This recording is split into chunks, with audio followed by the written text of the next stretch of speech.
On tonight's show, starring Richie, producer Richie,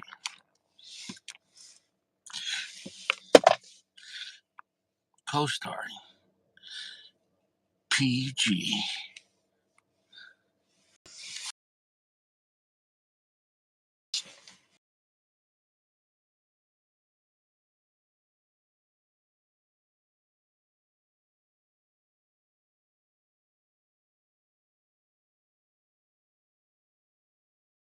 Morning after breakfast bar. I want it to be ultra fresh for the show tonight. I want it to be ultra fresh. Sunday's best. Have some reverence. And I bought a brand new soaparoo. This soap was from India. I bought it at the health food store, and I smell like I don't know. I don't. I've never smelled like that before in my life. I mean, it's good. It's pungent. It's aromatic. It's well, we got a lot of kickback. Can you hear me now? What's up, man? Oh, that's better. All right, what's up, bro? How you doing? Man, what do you? Hold on. I didn't even say what kind of cigar I got tonight. So let's hold off. I don't know what you're doing. Let's keep it a secret for right this second. I'm just smelling. I'm smelling too. I bought a first time using soap from India. It was made in India. It was made of herbs and spices, and it said it was made in 2022. I like how they box stamp it like Cubans. So nice, you know, aged soap. Aged soap. It takes a long time to get here from India. You know what I'm saying? No. So man, it is like pungent. Now then again, to the box, maybe they just marked the box one time and they use the same box over and over again. Like you think every year they're like, we got to redo the box. Like, was it an improvement? Did you think that the aged soap was better? It's a weaker finish. No, dude, this is the most pungent smelling Richie's ever smelled from just soap. I think also it's an ethnic thing in reverse, meaning if I'm not used to, let's say, eating Indian food and curry, also I'm not used to using their soap products. You know what I'm saying? Mm-hmm. Though it is a very clean feeling. The Mm-hmm. sensation is very good. It doesn't, it was from the health food store, so it wasn't like it was all natural, ingredients. I would just say that my mind, right, being from European descent, with my father from Italy and my mother from half Southern Italian, half like English Irish, Mm-hmm. I think my mind's not ready for this overabundance of Middle Eastern spices. You know what I'm saying? Though it's like if you know what I'm talking about. Like if you went to a store that was owned by uh, a person native to India, and then let's say they have a candle or just even like you know what I'm talking about. Yeah, I know. I've been in shops with people, like Indian shops with Indian people, and they like often a will have hookah, like a hookah lounge or something like incense that. and stuff. Yes, Yeah, yes. yeah. And now to them it might be completely mundane. Like this is what they're used to. Even the Mm-hmm. same thing. Like if you went to my back in the day when rest in peace when my grandparents were alive, and Mm-hmm. everyone making pasta sauce and there's accordion music playing and kids are running around and everyone's drinking wine and bread and there's a plate full of cheese but everyone's talking about whatever but nothing matters. Everyone's just and meanwhile other people in the culture be like, are they arguing? What are you talking about? What are you arguing? There's no what argument, like for example, my aunt would come into like the room. My dad was sitting down and he's just eating his pasta. My aunt would just come behind him, to like smack his face and then give him a kiss. Like it's Italian, you know what I'm saying? Though and in other cultures they might be like, that's it, you never talk again, you're out of the will. But like Italians, like Gregarious. Yeah. No, yeah, I yeah. see what you're saying. So it's So a my point is that custom. that's Yeah. normal to me. If I went to, I've been to families parties that not my family, other people's families, Mm-hmm. like hers, and it's like every time it's like I feel like I just left awake. Like it's so quiet. It's like it's exactly 1 hour from the time we get in the door, the time we leave, right? It's exactly formulaic. Like you know what I'm saying though? Like and there's very little small talk. Um, I don't know, but it's almost like there's no warmth. But that's maybe to them that's warm. Maybe Midwestern people, uh, they watch the clock. Italians, I have never went over and hung out with Italians for an hour. Like that's insulting. I did, like, what I'm saying. Like Yeah, I all think you it. gotta do though is say to Italian though, if you say no, I gotta work, then you get a pass. Like my grandmother be like, let's say you go to her house and you go, listen, I gotta go to work. Oh, go to work, go make some money. Then you can leave. You can leave in 10 minutes. That's not disrespectful. Anything else? You know, is what it is. Solid. Yeah. No, different customs. So yeah, you're coming into a whole different world of soap, a whole different tier of soap. Yes, yes. Hold on, I'm trying to reach. I cleaned my car today.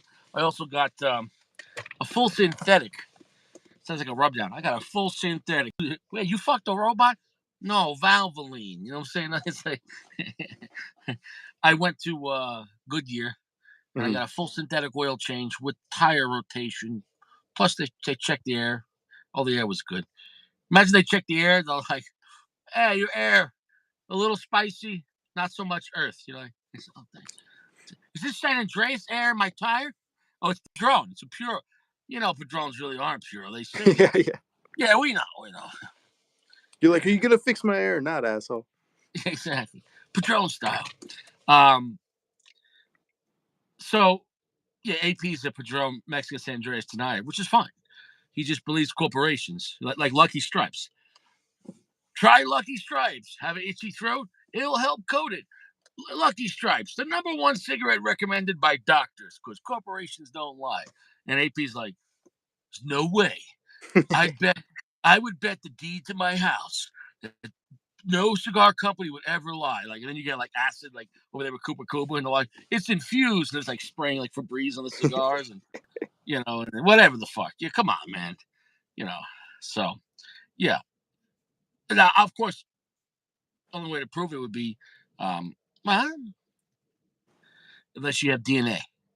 But I don't know if you could do DNA of tobacco. I don't know how you could do that. Yeah, I'd be curious about that. And also, like being that the cigars have been married together for a long time in aging room, I don't know how the oils. Right? You think about if you're testing all the handling, also the underleaf of the wrapper, which is against the binder, which Mm. would be Nicaraguan. Mm. All those oils are infused. At that point, it's like Well, if you're getting a trace of anything, right? Because if it's a Nicaraguan puro, you're not going to have anything Mexican, right? it's just kind of like if somebody broke down someone's door and you were laying on four dudes. You're like, nah, uh, this doesn't mean anything. And you're like, I'm Nicaraguan puro, I swear. I don't know. Jeremy says, what benefits Padron from lying? What benefit do What they get? what benefits? It's not about benefits. It's not about benefits or disbenefits. It's what benefits you got talking shit to Richie. It's What's the funny. fucking benefit? It's What's funny. the fucking? I never said 100% proof. I said Yeah. many people believe, not just myself. And Yeah. this, I could pull up stories from 10 years ago, 15 years ago, people talking about Padron, and that Hmm. why are these like it's just Mexican San Andreas? Some people are like, nah, that was San Andreas. And Cigar Dojo's like, all but confirmed Mexican San Andreas, but they say it's a Nicaragua Puro. So obviously, Cigar Dojo's a big magazine, and they know a lot of people. So, and I've heard people. There was a guy in a shop at a cigar lounge from a rep from actually the guy who was the rep for my father. And we were talking about Padron. And they were all talking about, yeah, Padron uses Mexican San Andreas. And the guy my father's like, and Padron fucking underpacks. Everyone knows they underpack. Like, like that's I'm sure other companies get sick of hearing about Padron if you're not Padron too, though. That's because rightfully so too on both sides, because Padron is the king of Nicaragua, right? So of course, heavy is the crown too on both sides. So you're gonna get your balls busted for the good and bad. I mean, is what it is. You know. Um, but I don't know what we're talking about. I think this Uh, is a big 30th release. You were telling me. this is a big 30th release, and I've been looking for the Podomo 30th for like 2 to 3 months now, a long time. That's Different dedication. shop, even in New York. And it's Yeah. not that I'm a Podomo fan. I'm not a Perdomo hater. I want them to make some good blends. Do I think they're quality cigars? Yes. I'm just not really a fan of their profiles, like especially for the price point, and not that they gouge their cigars at all. Unlike Rocky Patel, he got a little too full of himself. Hmm. But Perdomo has been pretty. Perdomo, eh, just above, let's say, punch cigars as far as punch is really cigars for the working man. A lot of Perdomo cigars are priced for the working man, Hmm. maybe just a little higher in some aspects. But then again, now Punch is starting to make Golden Era and some little more higher mid-tier cigars. Hmm. But they're not neglecting their entry to mid-tier price points on other stuff, so they still make them. So Perdomo makes a lot of cigars that are affordable that a lot of guys can enjoy. The issue is I haven't had tons of amazing from the windows to the walls experience. So the And point is this. you've said previously that you don't feel like they've made their best cigar yet, so they kind of have Exactly. room to grow. I want to have Perdomo's Opus. I Yeah. want to have Perdomo's Padron 26. That makes any sense? I want to have Yeah. their best thing they have. And it's probably not going to beat or ever beat. Like, it hasn't happened yet. And that's a good and bad thing. Hmm. Like, you know what I'm saying, though? Because you look at Padron Fuente. It's like Fuente, if they ever make anything better than their Opus X, and I'm talking about as a core line, regular availability, if they ever do that, as far as what the work, then does that one lose its vibe or lose its Hmm. hype? And now it falls off into I don't know. I don't think with all the marketing and all the boxes and bands and all the other aspects, all the little intricacies that happens with Opus, I think for a I long think time that's I think they've sort of just made Opus their high end. You know what I mean? Because Opus, they've got a billion different Opus, and they just call yeah. They'll everything just in put their it high end within Opus. Opus. Opus is Yeah. not Opus was originally a blend, Right. but then it became a brand because Right. they're like, well, what are we gonna do after Opus? Oh, it'll be this kind of Opus. Right. Instead of making a different cigar, it's the Opus with a darker wrapper, or it's an Opus with a what I'm saying though, a limited edition or whatever it is. Right. So point is this. Um, So Perdomo has a real chance to improve here. You know, they're releasing a new big Exactly. Not in cigar. construction or price point. Right. I'm not gonna like shit on no one for no. I don't like to shit on anyone. All right. Right. I don't like to shit on people. Okay. But their construction is always good, and their Hmm. price points are pretty solid. Especially online, they're not gouged, and they shouldn't be. Hmm. But the 30th, I was just hoping that it would be an improvement over the 20th or just an amazing cigar or something new or all these things. And here is the funny thing. I called the shop today. I was in an area after waiting for my car. I got my oil change and I got a brand new battery, die Yeah. hard battery. My Corolla got upgraded, baby. Die hard battery. But batteries are not cheap. 200 and something, was it 200 and fucking $50 for a car battery. They're like, we only sell the best one though. It was at Goodyear Tire, and apparently it's a top of the line Goodyear battery. But Hmm. the guy's like, batteries have gone up astronomical. Thanks a lot, Tesla. Like battery, like I remember getting a battery in my car, $80, $60 car battery. Who gives a shit? Now, $250. I could have bought a box of Altesis Realis, right? No, no, more than that. That box is not 250. I could have bought a box of the Cifuente, the no, the Monte Cristo, the 50 year. Um, You probably got bought a box of Perdomo 30 off the internet. yeah, with a 30 pack. It's 30 cigars, I think, right? The How many? 30th is 30. Oh, I didn't know that. I didn't know that. I thought it was No, 20. maybe no. Hold on, maybe I'm wrong. Or is it 25? I thought it was a big box. I I actually thought it don't was a know. big box. Yeah. I got no managers here. Where the fuck is Chewy? Where's Chewy? Where's Chewy? So anyway, so you call the shop. Call the shop. Yeah. Right, call the shop. How you doing? Yeah. Hey, hello, smokers friendly cigar shop. Yeah. Yeah. Hey, you got the 30th in? Oh yeah. Yeah. Yeah, we got the 30th there. We just got a brand new box. You All right, I'll finally be there in a found few it. minutes. All right, go Okay. down there. Go on. Yeah. Go down there. Walk in. Hey, do I call about the 30th? Oh yeah, it's over there on the left side. Thanks. Excited. Finally see it in person. The 30th. The 30th. Not that I'm a Perdomo lover, but I want Perdomo to make their best cigar. And I'll promote It's the the hell out of moment. it It's the if moment of redemption. I'll promote the hell out of it if it deserves it. Yes. If it deserves it, Richie will give you everything. And if it doesn't, I will tell the motherfucking truth. I can't lie. Gurkha 30th. I didn't use the proper pronouns. I said, "Do you have the 30th?" You heard if you see like Richie outside the glass room and the door's closed, you just see me look down and all you hear is ah, like you'll say like, and I come out the check. Are you okay, sir? I'm like, I asked about the Perdomo 30th. She's like, you didn't say Perdomo. You just asked if we had the 30th. And legally, right? I'll admit when I'm wrong. Unlike Long Island and AP, which is not a real place, there's no area code or zip code. Suffolk and Nassau belongs to state of New York, and Brooklyn and Queens don't count, but they're on the same island. Mhm. Anyways, I asked, "Do you have the 30th in?" And legally, they had a brand new box of the 30th, and they did. Gurkha 30th. Now, this is Gurkha's everywhere, man. They're the 30th. They're the year of the dragon. You know what No, I no, mean? Gurkha. No, but Gurkha has the 35th. This is a 5-year-old blend. The Oh 35th wow, just came out. got you. Yeah. Well, there it is. So So, we're but this is a brand new, but it wasn't a one time release. It was a release, and they continue releasing. So it was a brand new box. I know it wasn't like sitting there forever or being all warped out or too moist. yeah, Cigar's not too moist at all. The construction is phenomenal on this cigar. This is an Aganorsa cigar. So before you get cocky and shit on it because it's Gurkha, which I understand, I'll be first to talk about Gurkha's mystic discretions in the past. This is a quality cigar. yeah, It's made by Aganorsa. So there's no, you get what I'm saying? No, it'd be like a High Point, which is a very cheap pistol. They're ugly, but they work, and and they get the job done. But it's nothing to brag about.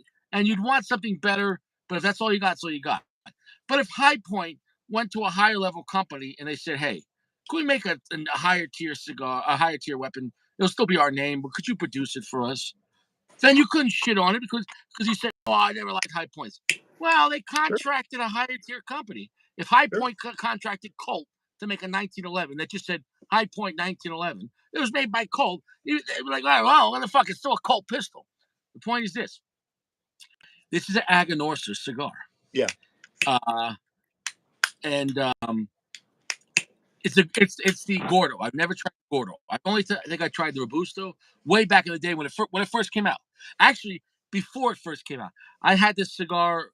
The guy in the shop I went to, he just went to the cigar show, I think in Vegas, and he came back and he had a bunch of sack of free cigars, and he's like, I'm not supposed to sell these, but I'm selling them. He's like, which ones you want? Whatever he's like $10 a piece or whatever it was. So I picked up the 30. So I got to review back in the day, but that I think that video is deleted. It yeah, was the Old Testament of Richie. It's been it's been it's become there was a separation of Old Testament and New Testament. Richie just got yeah. But it before was a Richie great died for divide. your sins, yeah, It was a great divide.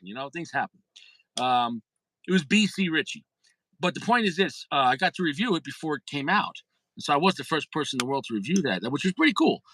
All because some guy was greedy and was selling the free cigars he got at the Vegas cigar show. Now, whatever. nice, Now, the interesting thing about this for Gurkha, it is Aganorsa, right. so I get it. You're still gonna get guys that now I'm not gonna if a cigar is not good, I'll tell you. But as far as just a brand, how could you say anything bad about Aganorsa? Do you smoke Aganorsa? I Now I thought about what am I going to smoke tonight, Yeah. and I just jump ahead a little bit, but I'll come back to what you said. I'm going to smoke my first Gurkha, which is a Gurkha Seduction. I think this is a Toro 6x55, which actually looks great. But That I one was thought, very popular. I'm not sure if they make it anymore, but I remember that one being very popular. oh, nice. Um, I thought about, do I smoke a Aganorsa or do I smoke a Gurkha? I thought it'd be funnier to smoke a Gurkha, but That's fine because that would be unless you look it up. I think that would be a Gurkha not made by Aganorsa. Now, of course, right. Gurkha will work with many companies like PDR. They Hmm. work at Aganorsa. Um, PDR makes lower to mid tier cigars. Then now they're Hmm. starting trying to make some higher stuff. And I think a factory can make whatever you want as far as but what price point they're trying to do. So, like a lot of PDR cigars, I consider lower mid tier cigars, but they're selling them for $5, $6, $7 in lounges. So it's like, all right, it's accurate to what their price point they're going after. So Um, what I want to say is I learned yeah, earlier, recently. I was just telling you, not all Aganorsa blends are created equal. If you yeah, smoke something from Illusione, in my opinion, phenomenal. If you right. smoke something from whatever, I won't mention them by name, but there are many brands that use Aganorsa. Some of them are good, some of them are quite good. Same But thing with Placencia. Same thing yeah, with Placencia. Same thing with Altatus or General. I mean, a lot of big places they make stuff for other people, and but there's a lot of tiers, and also there's price points for the person that's buying the cigar from them, but then Mhm. also do they want to be greedy? Like for example, if you say, Richie, can I buy 10,000 cigars from your cigar factory? And I say, yeah, I'll sell them to you for $7 a piece in the box, and then you flip them for 10. Now that might be a well-loved cigar because for $10 it might feel like it's accurate to the price point. But Right. if I made cigars of good mid-tier quality for $7 and you try to flip them for 25, Right. a lot of people be like, I don't think it does too well to the competition. You know what I'm Right. saying though? So For sure. it's So I think the blend that you have has a lot of potential. I actually looked it up. I think it's a Habano wrapper, so it could be quite interesting. it's Ecuadorian Habano Rosado, so it's not Yeah. considered a Puro or it's not. Yeah, it's not a Ecuadorian Habano. I guess Maduro. I think that might have happened, but yeah. So no, it's a really nice, even brownish reddish hue, oily wrapper. Mhm. Really nice, luxurious looking wrapper. And I will admit, obviously, when you see the name Gurkha, because of the past, it does tarnish it a little bit.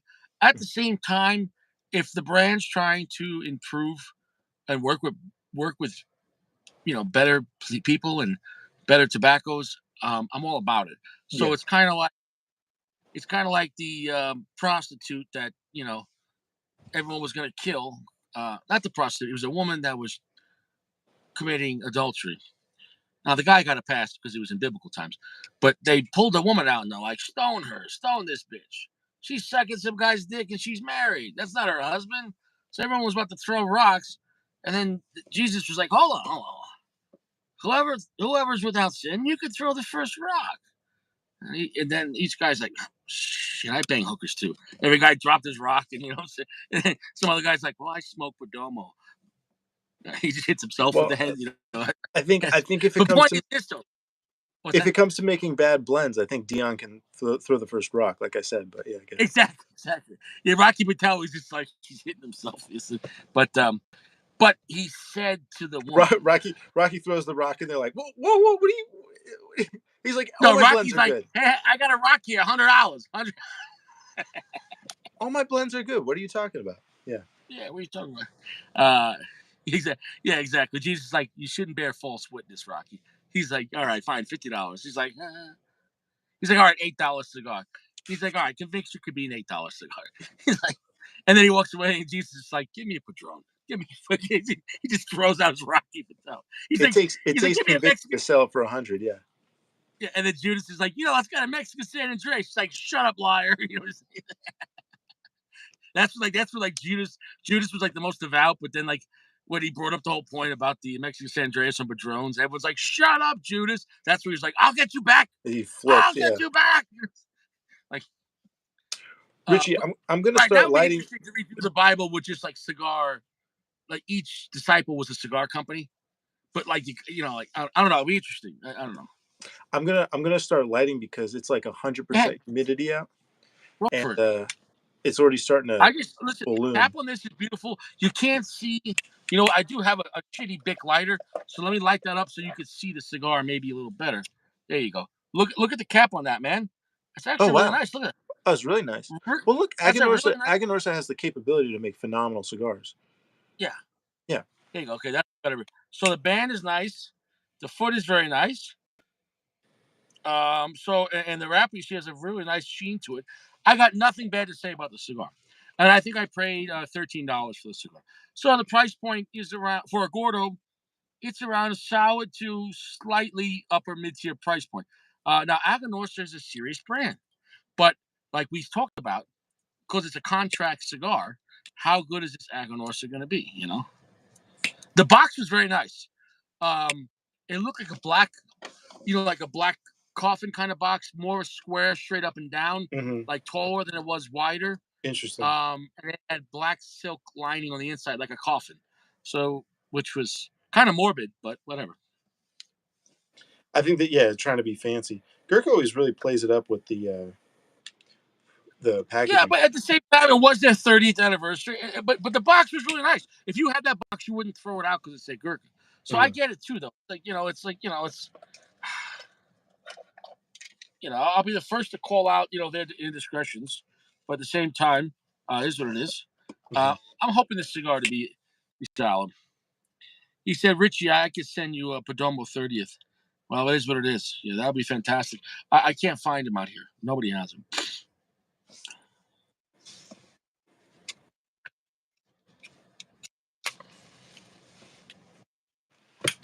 Now, for the record, Sacco's not going to be here tonight, so it is what it is.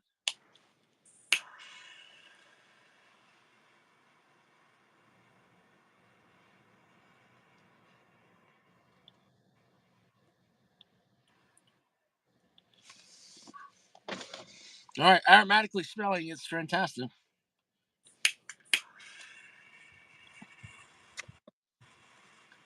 All right.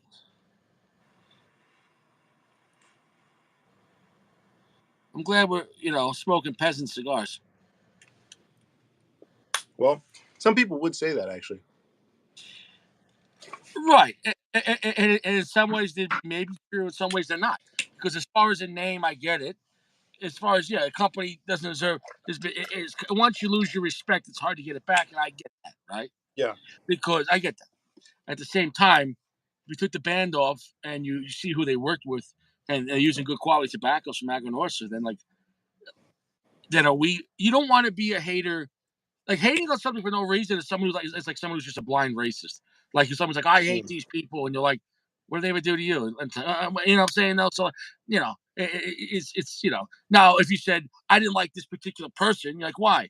I don't know. He stabbed my dog. Okay, well that person was bad, but if they don't represent the entire, Yeah. unless there was a country of dog stabbers. If there was a whole country that stabbed dogs, okay, then I could get that.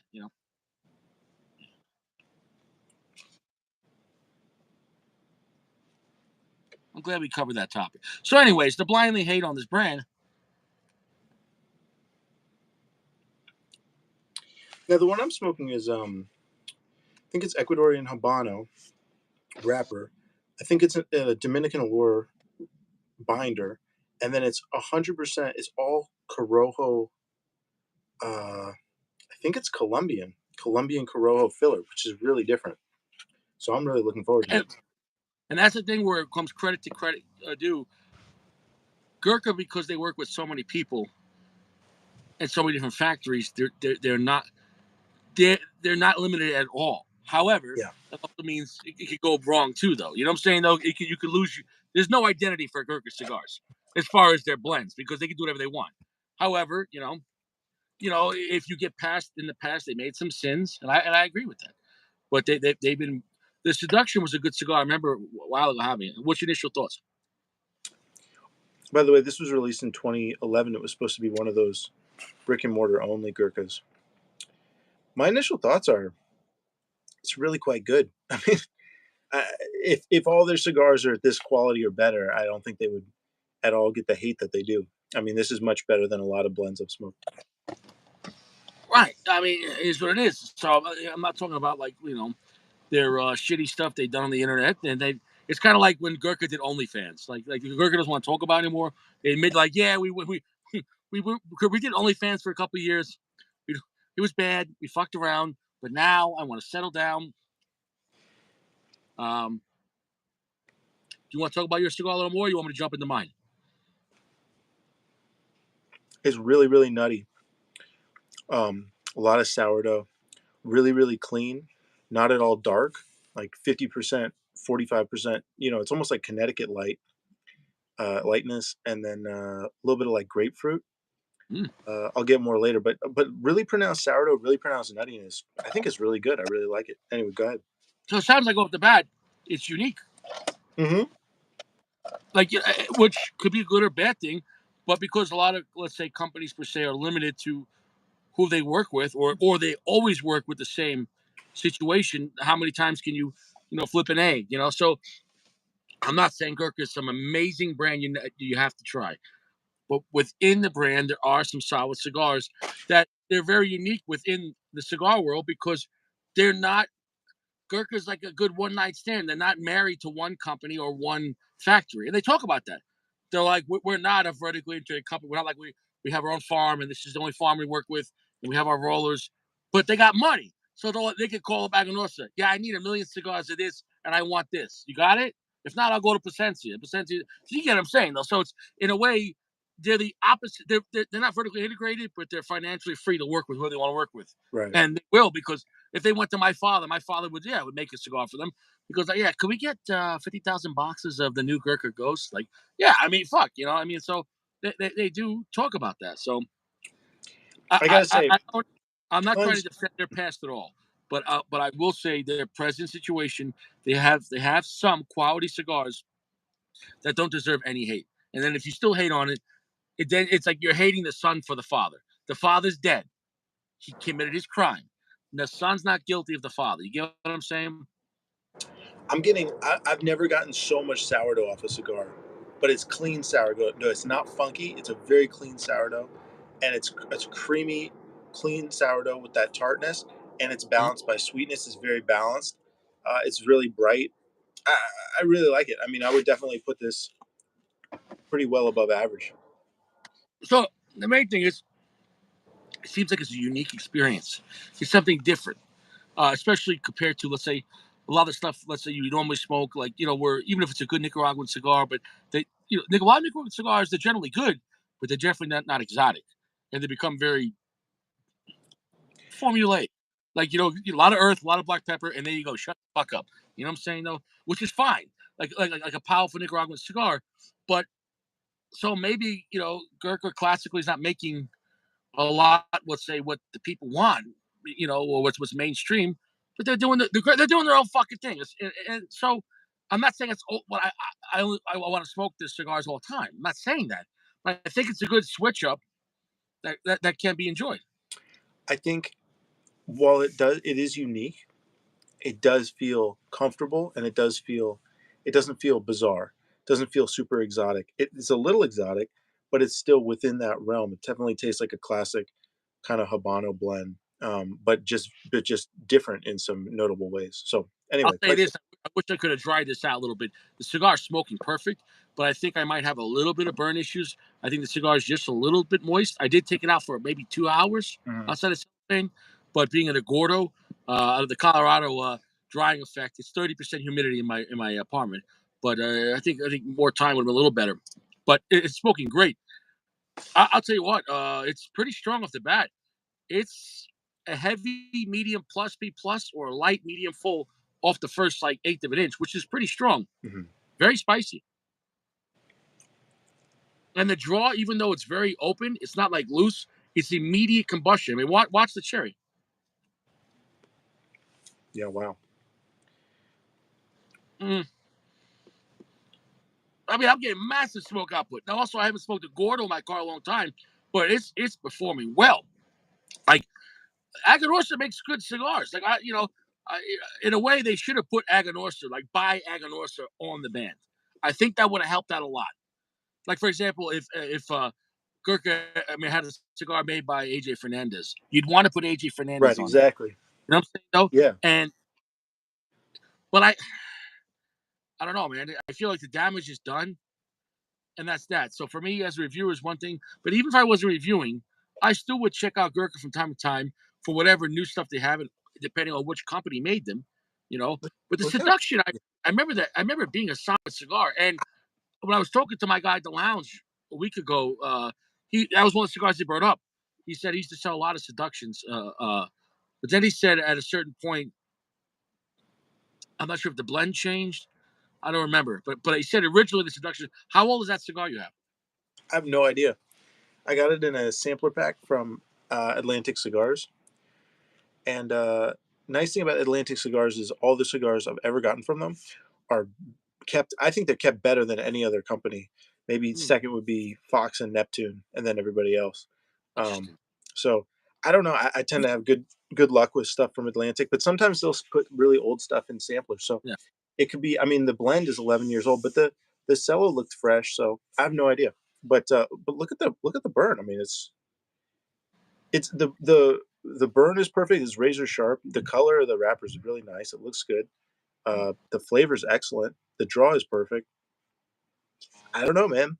If you were at a lounge and that was $10, would you feel like that would be acceptable at a lounge? You know. Yeah. I'm Hey, thinking back to last time I was in a lounge. well, I'm sorry. I asked you a question and I started talking. I'm an asshole. Go ahead. I'm sorry. My No, fault. sometimes my timing 1 second felt like 10 seconds. So I didn't mean to be rude. Being Italian and also being all my background, which for example, if somebody tried to kill me and I defended myself, I'd be like, "Ha, are we smoking a cigar now?" Like, you know what I'm saying? Like it's just you'd be like, "Richie, don't you want to talk to the police? This guy just stabbed." You're like, "You got matches?" You know what I'm saying? Like, so I'm sorry. So I didn't mean to disrespect. Please tell No, me about the cigar. none taken. Yeah. Anyway, but oh yeah, I was gonna say last time I was at a lounge, I smoked a Tatuaje Cabaguan around $10, and it was good and it was light. Like I'm thinking about it, it actually is kind of comparable to this cigar, and I think this is a little bit better. That's a really well known blend, but And that's the thing about with Gurkha. So if you have a Gurkha and it beats any cigar, then does that hurt your pussy? Like, 'cause a lot of guys scoff and laugh at Gurkha, and I get that, especially if you know Gurkha from the past. If you've been around a long time, in the past, 10 years ago, Gurkha had some. It's like if you came home and you caught your dad, like, oh, I gotta be careful because everything. But if you caught your dad, if you went to a bar and your dad was at the bar, but he wasn't dressed as a man, and I'll leave it at that, and it wasn't like a gag or a joke, you'd be like, "Dad," and he's like, "I don't want to talk about it." And then after that, like, but then your dad act like a tough guy. Well, I don't know. The point is this: I'm going off the deep end. The point is this: I get it. Gurkha had some bad shit, some weird shit. However, though, I'm only smoking this one right now. Okay, yeah. if we go back to the way the world works, right? If we want to move on in life and to a better future, right? Every war we've been in Vietnam, the Vietnam were communists. Now they make a lot of stuff in electronics. Uh, World War II, we nuked the shit out of Japan. Now they make Nintendo and Toyota. I'm sitting in a Toyota. So at the time, two countries might battle or hate each other. That's true history. But once the guns are done shooting at each other, and then all right, whatever happened happened. But could our children have a better future? You know what I'm saying? And that's what I look forward to. I'm not. So I'm not saying being a pussy. I'm saying if you're in war, do whatever you got to do. But once the war's over, do whatever you got to do to stay in peace as long as you can. Do Hmm. you get what I'm saying? And so then when you do go to war, make the war so bad so it ends as fast as possible. Does that make any sense? So we can get back to being peaceful. It's kind of like if a guy, you know what I'm saying, though, came into a bar and you with your wife, he's like, I'm going to beat the shit out of you. Well, go for it already, buddy, so I can defend myself. Stop dragging it out. He's like, nah, give it about 2 minutes, like cocksucker. You know what I'm saying? So you get what I'm saying. So right now, what's wrong if we're smoking good cigars with good tobacco? What the fuck's the problem? We're going to bring about all about the past? Like, okay. Like there was a time, let's say, I don't know, 30 years ago, nobody smoked Nicaraguan cigars. You think in the 1980s? They would laugh at you. Everyone's smoking Fuente and Davidoff. Davidoff was Cuban, but you get what I'm saying. In the early 90s. But you get what I'm saying. No, in the 1970s, Nicaraguan cigars didn't have the prestige they have now.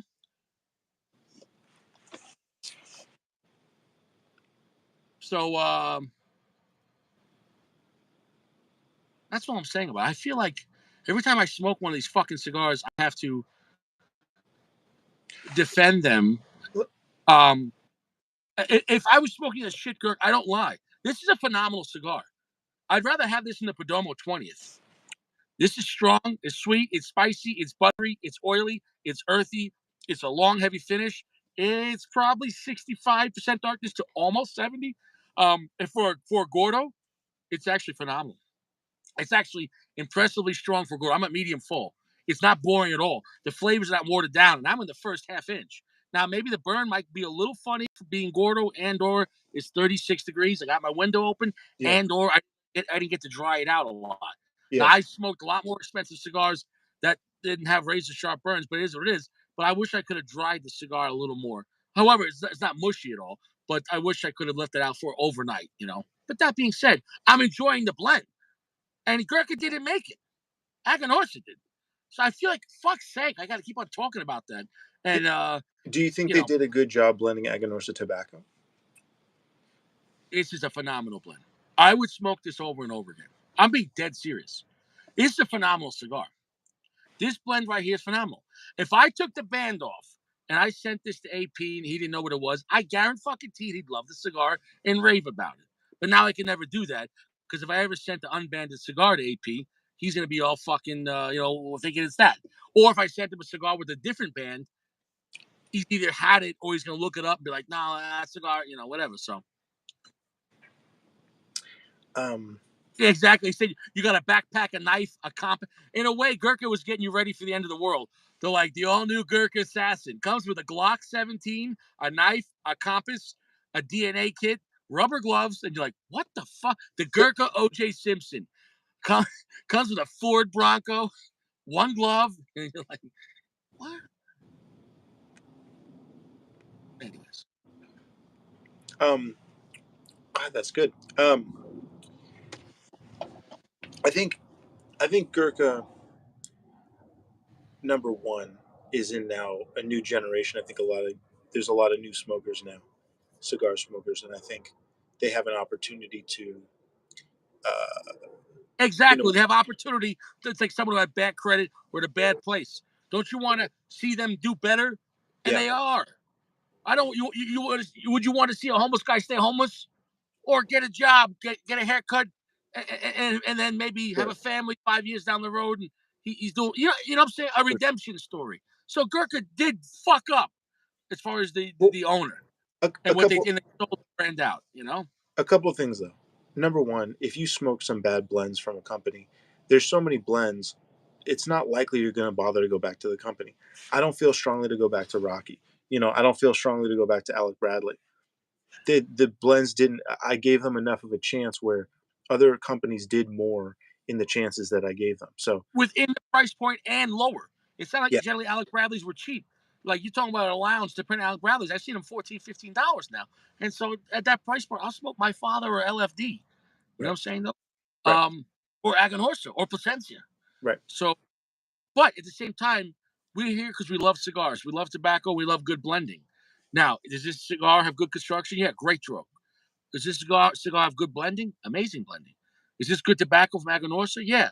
Ah, but you know what? 10 years ago, shut the fuck up about it. You know what I'm saying? Though, Well, like, and that's all I'm going to say about it. Meaning, if this is good, and I'm gonna tell the truth about it, and so hopefully somebody enjoys it. So don't not try it because of the past. And that's all I'm saying. Now, if this cigar completely sucked, I would tell you. I don't lie. You know.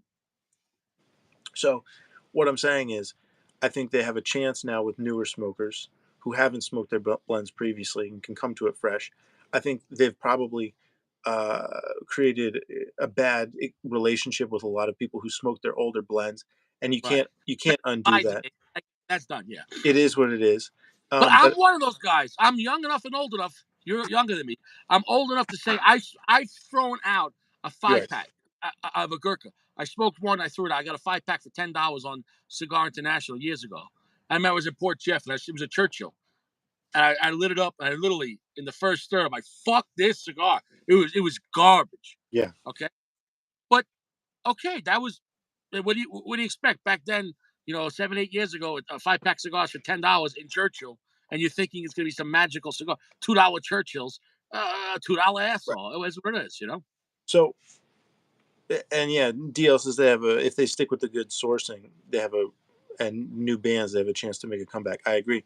I think that's another problem with Gurkha is their bands are in a very similar style to their old bands, so they It don't. doesn't. The name is forever, Right. and in a way, I don't blame them for changing their name because it's kind of like if your father was a murderer but you're not, what are you gonna change your name? You're like, that's my name, motherfucker.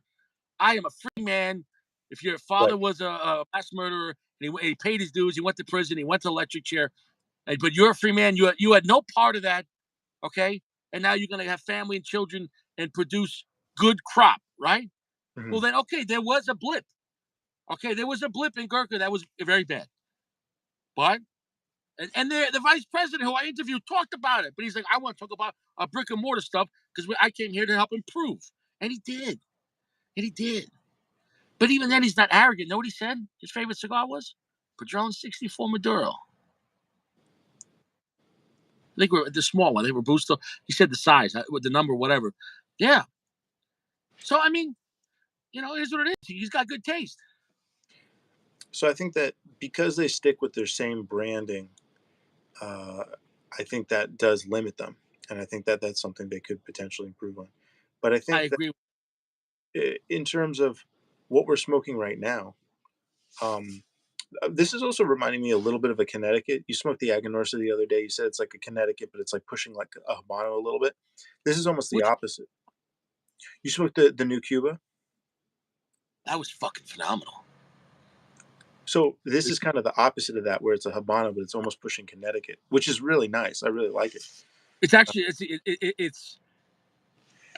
it's kind of like when I was having the Altesis Realis, or whatever the fuck it's called, the Cifuente cigar, the old Partius. Mhm.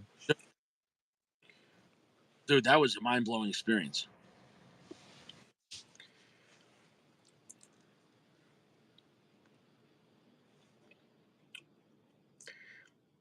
This is way better than a lot of stuff I've smoked. And that's just being. Listen, and I don't always agree with you, but I appreciate your honest point of view. To your own reality, Mhm. and for you to be enjoying it, the fact that you're enjoying it, and I know you smoked a lot of different sticks, and you're not saying, "Oh, it's the best thing I ever had." You're saying, "Well, yeah, I'm enjoying it." Then what? Then what else do you need to know? Like, you had a good cigar tonight. You enjoyed it. Like, fuck's sake. Like, you know what I'm saying? No, it's kind of like if you went to your friend's house and he pulled out a domestic beer, and I'm not saying Bud Light, but I'm just saying, let's say like a Rolling Rock or a fucking what's a regular? I don't know, fucking a regular Heineken. That's a domestic, but it's whatever the fuck. I don't know, something not nothing boutique beer, like a regular beer. I don't know, like a working man's beer. I don't know. Give me a fucking Yingling, and you're like, I won't smoke that. I won't drink that. That's not expensive enough for me. And now you're just being an asshole. Like, you know what I'm saying though?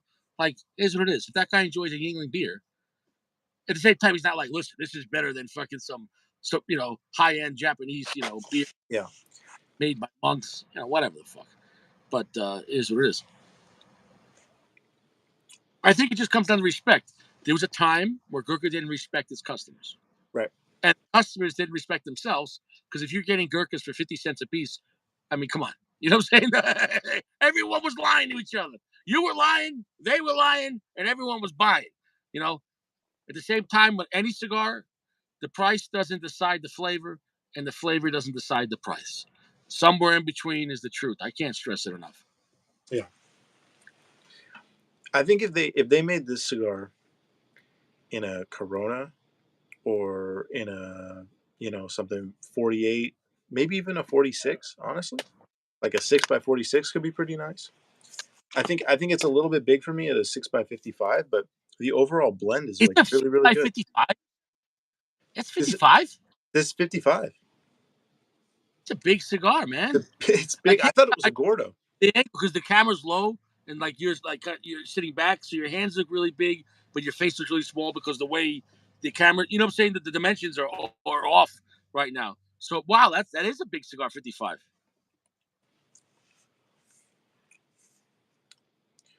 No complaints. Mm.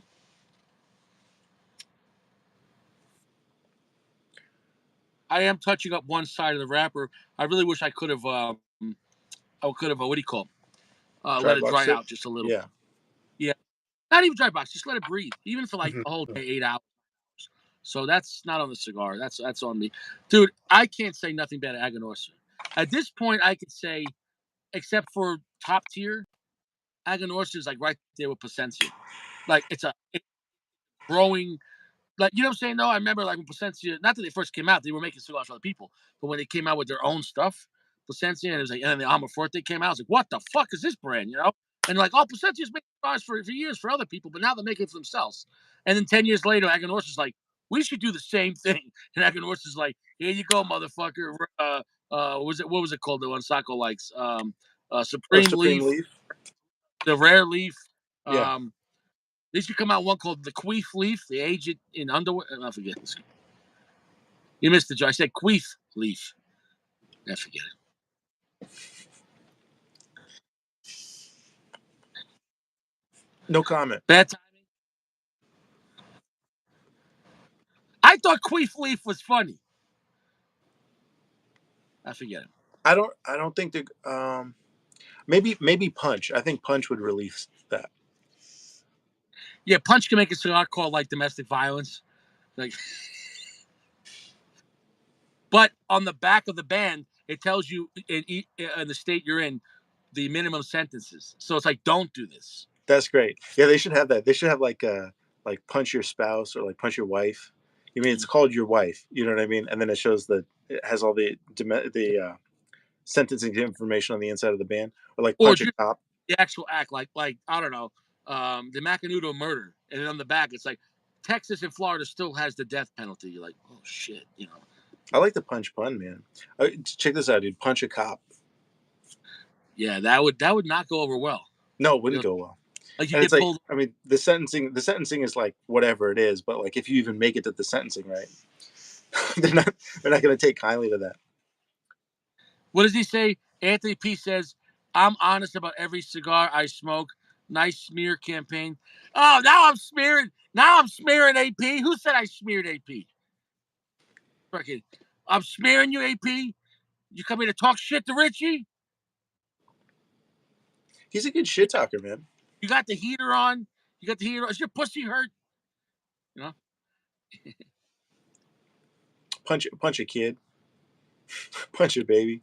Anyway, I'll leave it, but It's, that'd be crazy. Oh, you know hey, what hey, they could do? hey, we're smoking mid-tier cigars right now. I know it's not fancy enough for you, so you could just, I don't know if you want to hang out. They could do it. They could do each size is a different person that you shouldn't punch that is being endorsed to punch on the Well, how cigar. about this?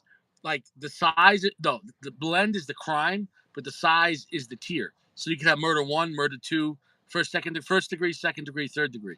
First degree would be like the Corona because the strongest, or Robusto, that's the strongest blend, and then Yeah. you know. Well, also you could correlate it to the size, right? A 7 by 55 is like punch somebody bigger than you. You know what I mean? It's funny. I've never even 7 by 55 would be an interesting, gigantic cigar, but I don't think I've seen it. I've seen 7 by 54 a lot. With Hmm. I think Altatus maybe on general side, but I know Altatus does Altatus on the Monte Cristo. I think Romeo's they've done a lot of Churchills that are massive, like big Churchills, which are pretty good if you're in that kind of mood. I think 7 by 54 if you're in that kind of mood to relax with a cigar. Of course, you really don't want an ass kicking cigar at 7 by 54 Right. because that's a long time to get your ass kicked. Well, But if you can have a bunch of dude who's bigger than you, it's like it's an ass kicker, dude. It's an ass kicker for yeah, 3 hours. exactly, yeah, exactly. Fucking, I don't know. Uh, That's all right. But see, nobody wants to talk tonight because they're like, wow, oh, it's only Gurkha cigars, so they're not. I don't want to. I don't want to waste my time. Hey, I'm gonna. that's why I'm here, dude. I'm in with the mid tier. I always appreciate your intellectual banter. But at the end of the day, we're here to smoke cigars and see if it's a quality tobacco, and it is. Like I get, it's so. Now maybe it would be cool if we could get some older shitty Gurkha blends and review those too, and see why they sucked. You know what I'm saying? No. I have and DL. I very much appreciate the gift, and it could be incredible. I have no idea, but I have a Gurkha Beauty. I think from No, Beauty DL. was a good cigar. Oh, okay, then never mind. I've only got good Yeah, Gurkhas. yeah. That wasn't a bad Gurkha. That was a really nice light Connecticut cigar. Dude, that's a really buttery cigar. Smoke that one up. That was a good. The Beauty was a good stick. Beauty was better than the Beast. The Beauty was a solid cigar. You're gonna enjoy that.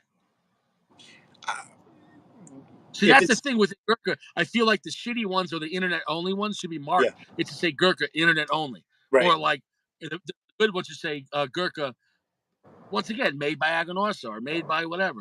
Yeah, You know, I, I that's the thought way they to had go. one. I thought they had one made by Aliva too. So it is what it is. Like the Gurkha Ghost, those are pretty solid. And there's two versions: there's the Ghost, and then there's the Gold. Have you ever had those? This is my first Gurkha ever, dude. I broke it out for the 30th. Hmm. Yeah, exactly, dude. Dude. I never felt so bummed not getting a Perdomo. Like I walked out of there, I'm like, son of a bitch. Next time, Daddy, I'll get a Perdomo. Like what I'm saying. I'm kind of blown away by this. It's like really, it's got a tart, sweet, savory thing going on. The balance is there. It's Mhm. light. It's easy to smoke. The smoke is very pleasant. It's kind of Does billowy. Who does the blending now? For example, like you said, if for the most part a lot of their cigars are made at different factories, are they choosing a blender from the factory, or do they go there and they have a blender from their company saying, "We'll blend this with your tobacco"? I don't know. It's a good You know what I'm question. saying, though?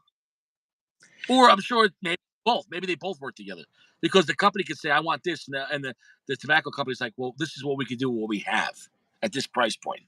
You know what I'm saying, though? So Hmm. somewhere in between that, a cigar is always a compromise because you can't just get whatever you want.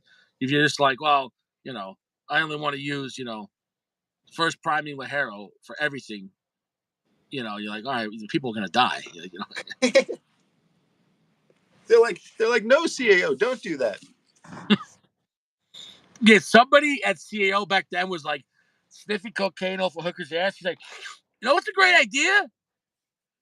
CAO Extreme. And you're like, what? And the other guy in the back's like already done for the night. He's like, what? He's like eating Dominoes. He's like, what? And that's some shitty hotel. I'm telling you. I'm telling you. All right, thanks, Mercedes. Money's on the table. All right, look, we only use Lajero, but for 4 countries. We They were chop it probably, up. yeah. Or they were just living like a crazy lifestyle and they were smoking their cigars and they were like, there's no strength in these, not even at all. Like that was the most, and the name, the like extreme.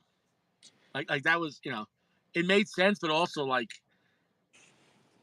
I don't know, like extreme. Like that was a warning. That was a warning on the cigar. Maybe I think usually they probably go pick the brand first and then make the cigar, but maybe they made the cigar first. And they're just like, Yeah. oh, this is great. Finally, a strong cigar. They send it to the marketing guy and nearly kills him. And he's like, dude, I just got to figure out how to like warn people about this. Yeah, like they sent it to guy, like they have like a panel of like 10 guys. They send them a box, like, all right, let us know. Come back next week. Let us know what you think. They come back the next day, like, I can't smoke this cigar for a week. I can't smoke 3 of these a day. He's like, Richie, he's like, Charlie's already in the hospital. Like Charlie's on life support. He's like breathing through an oxygen mask, It's Guy like comes dude, in swinging. You know what I mean? He just attacks the guy. What did you give me? What is that? it's, exactly. He's like, I'm from the future and I'm warning you, don't release this cigar. Their lawyers are like, all right, we'll put a big warning on it. And then the other lawyer's like, but if we put a warning, then we're admitting we know guilt. He's like, what if the warning is the name? So it's interpretive. And they're like, Yeah, all right, nice. nice. Yeah. Like if they ever made a CAO very extreme, I would not smoke it. Like Not even I can't. close. Yeah, no, that hurt me that night. Yeah. But so that La Bamba hurt me, and I think the La Bamba hurt me for many reasons. I think because right before I had it, yeah, maybe what I ate didn't mix well. It is what it is. Mm. This is so good, man. It's it's not in your face. It's a really nice. It's like a medium, just slightly edging on plus, but the flavors are very bright and clear and friendly. I The would smoke flavors more of these. feel lively. Do the flavors feel kind of lively? Like it's not a boring cigar. Yeah, no, but it's like lively. Like, do you know how when you smell flowers? Now, there's no, it's not a floral note at all. But you know when you smell flowers, it feels like alive. Like the smell is like Yeah. alive. It's like that type of like the flavors are like alive. They're not like flat at all. It's not that they're so in depth like Fuente, but they're just like they feel fresh. It's nice.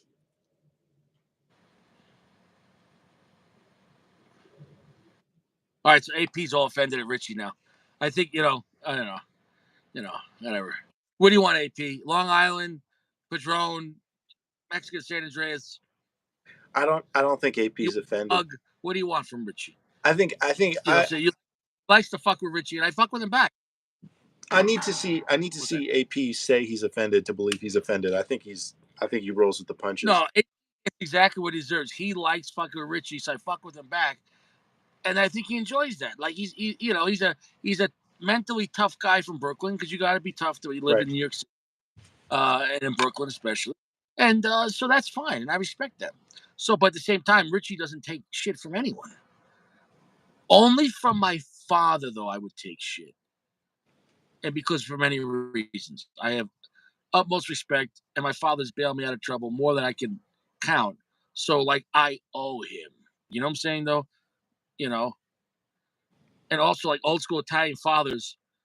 Like, if you ever disrespected them, he would like just FaceTime his lawyer. Like he would get his own AP show with like 10 people. He's like, all right, hey, you hear Richie? Here's my lawyer. All right, here's my son. Hey, how you doing? He's like, could you state your name? Oh, Dave Malazzi. He's like, good. Take him off the fucking will right now. You know what I'm saying? Like, remember when you disrespected me? Now I'm disrespecting you. like, like old school Italian fathers. Like, you disrespect goes down. If you disrespect your father, I'm not talking about busting balls, but if there's a line, like you know what I'm saying though, like you never like say go fuck yourself and like leave the dinner table, don't finish your pasta and meatballs and just like go away. Like like that would just be like that's a death sentence. Like, that's just like like that. No, no. You might get into an disagreement or whatever, but like you finish your meal. Here's what it is.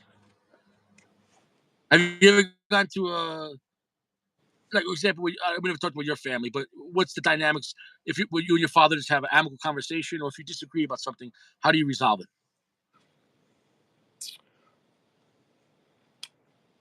My dad nicely allows me a lot of rope. He's very patient. He meditated a lot when he was younger. I meditated a Hmm. lot when I was younger. So we can usually, one way or another, we'll just talk it out, you know, and that's good. Interesting. Yeah. Interesting.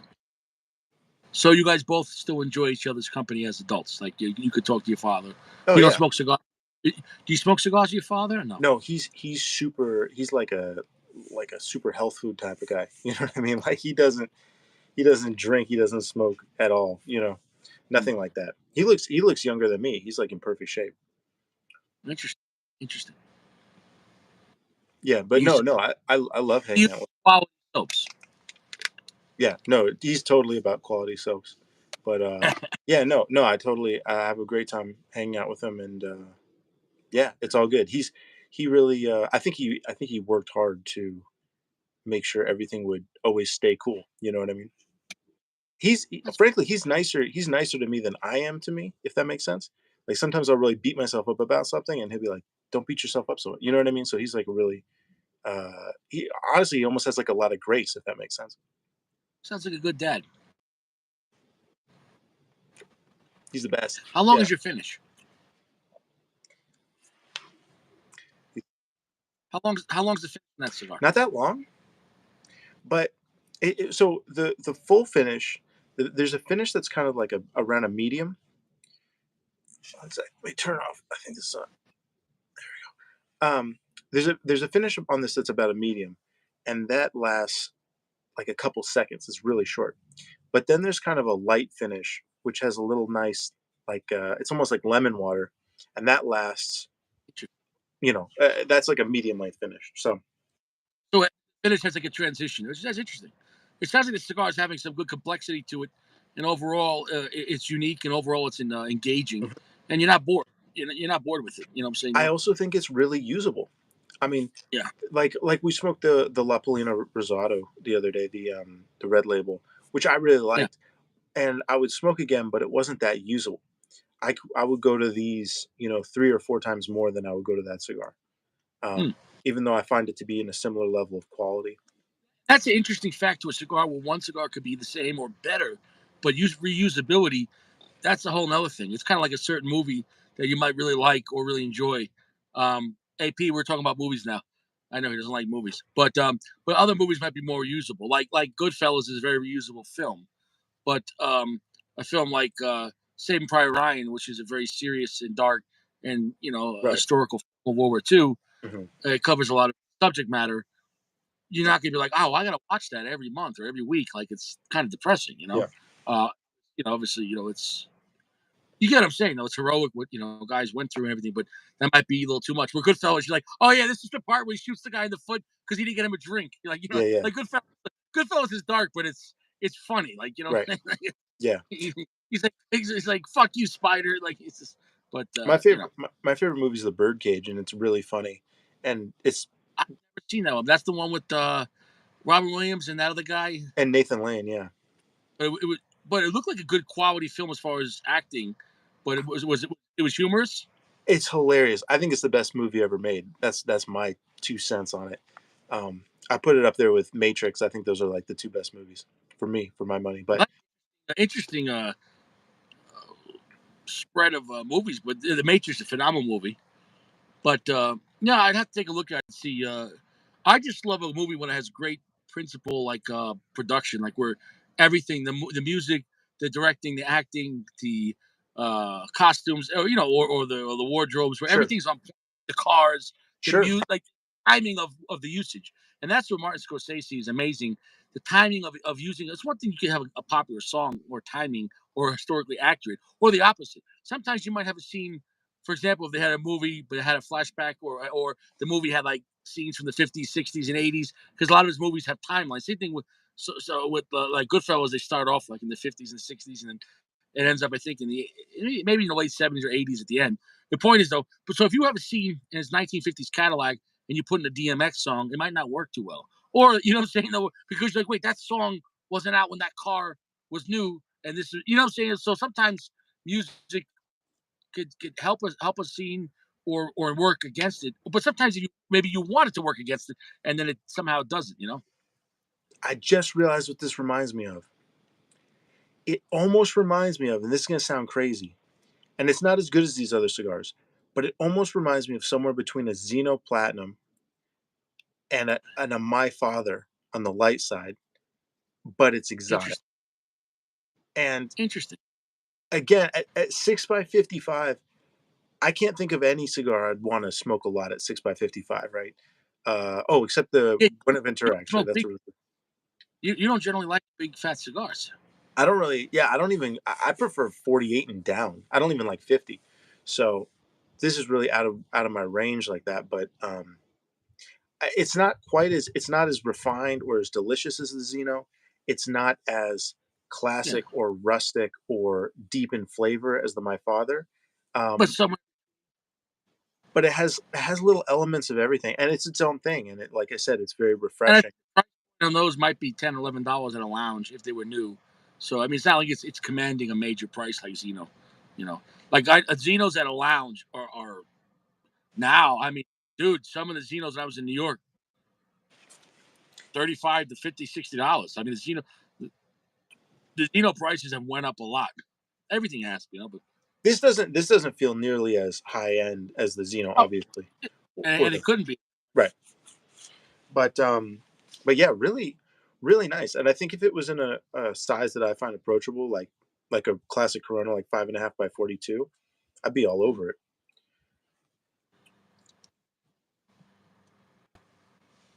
My finish is very long. It is very heavy. Although the cigar is not extremely dark, it's more 65 to maybe almost 70%, but somewhere between there. Um, it has a nice vibe. It's powerful. It's a solid medium full throughout. Got a lot of black pepper. Um, Not major red pepper note though, so it's not like it's spice strong where it's black, but it has enough spice to like. Well, wow, it's a pretty strong cigar. Hmm. I mean, pretty strong, not like very strong, but pretty strong. Um, it has a creamy texture to it. It's oily. It's long finish, rich cedar notes, and there is a slight sweetness to it at all. Maybe even more vanilla like creaminess. So I got nothing bad to say about it. Now I never smoked it in this size, um, and it's interesting now that it's I think the 50th year production because now they have the 35th that just came out. I think so. I wonder how you think. Let's say as a company you contract a cigar over the 5 years, things happen. Things change. Companies change, or better or worse, companies doing better. I'd say Aganorsa is in a better place now than 5 years ago, Hmm. right? Hmm. Constantly growing and getting more profitable. If Aganorsa is doing well, so if anything, maybe sometimes who knows if you work with a different company and as that company grows, maybe do you think that could help improve your the cigar? I don't know. I mean, then you got to crops, but maybe then again, maybe how do you consistently contract a cigar with a company like for example, you have to tell a company like the Gurkha tell Aganorsa, we're gonna make this cigar forever. So keep it, keep on producing that tobacco. You know what I'm saying Right. though? Also has to sell too. So Right. clearly it's been out for 5 years, so clearly it's selling. Right. So that's what they do. You could tell the company could tell a contract company, we want to do this permanent production, but then it doesn't sell the first 2 years, and you're like, sorry guys, we know you made 10 years. We know you have enough crop for like a long time, but So I wonder if they're held like either way. If you're Gurkha, if they're stuck with, let's say, either way, if they're stuck with 50,000 cigars a year, they have to, and then they got to sell. Yes. The good thing about that is Aganorsa doesn't have to sell them. Gurkha has to sell them. So Aganorsa is getting paid for the cigar, and then Gurkha has to sell them to make the money. Does that make any sense? Yeah, for So I sure. guess it's kind of, I don't know. It's interesting. It's a lot of dynamics to the business side of contracting cigars. Right. I imagine, you put your orders in advance, they'll keep making it for you. You know what I mean? If you don't make an order, they're not going to be producing more of that tobacco. But you're right, you have to shoot out in advance. So maybe you have to use tobacco that they're already kind of growing, unless you really have a good relationship with them. Who knows?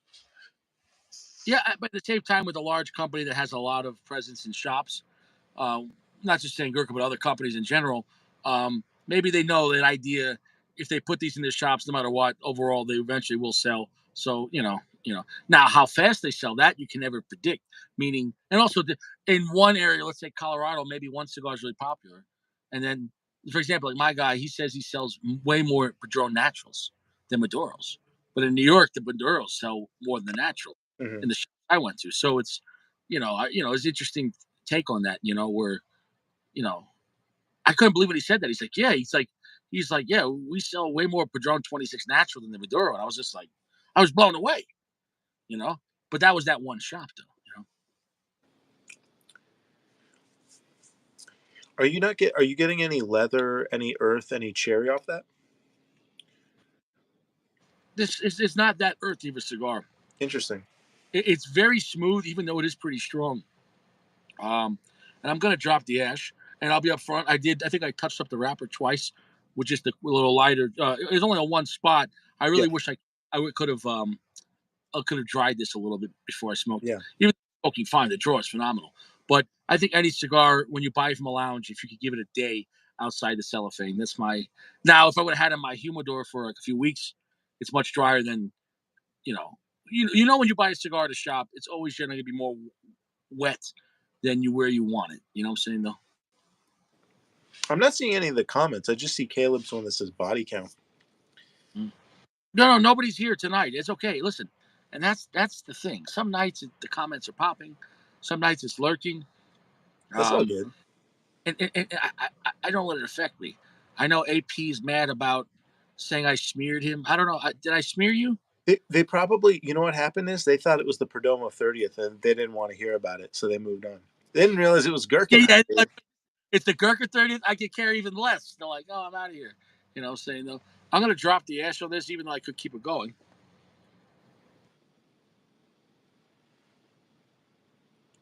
How's your smoke output? Because my smoke output per puff is a lot, like fucking massive smoke output. How's yours? Mine's just a little bit more than perfect. You know what I mean? Like it's not overwhelming, um, but it's a little bit extra, which is nice. You know what I mean? But it's just above average. But at 55, that makes sense too. You know what I mean? If I'm used to smoking 54.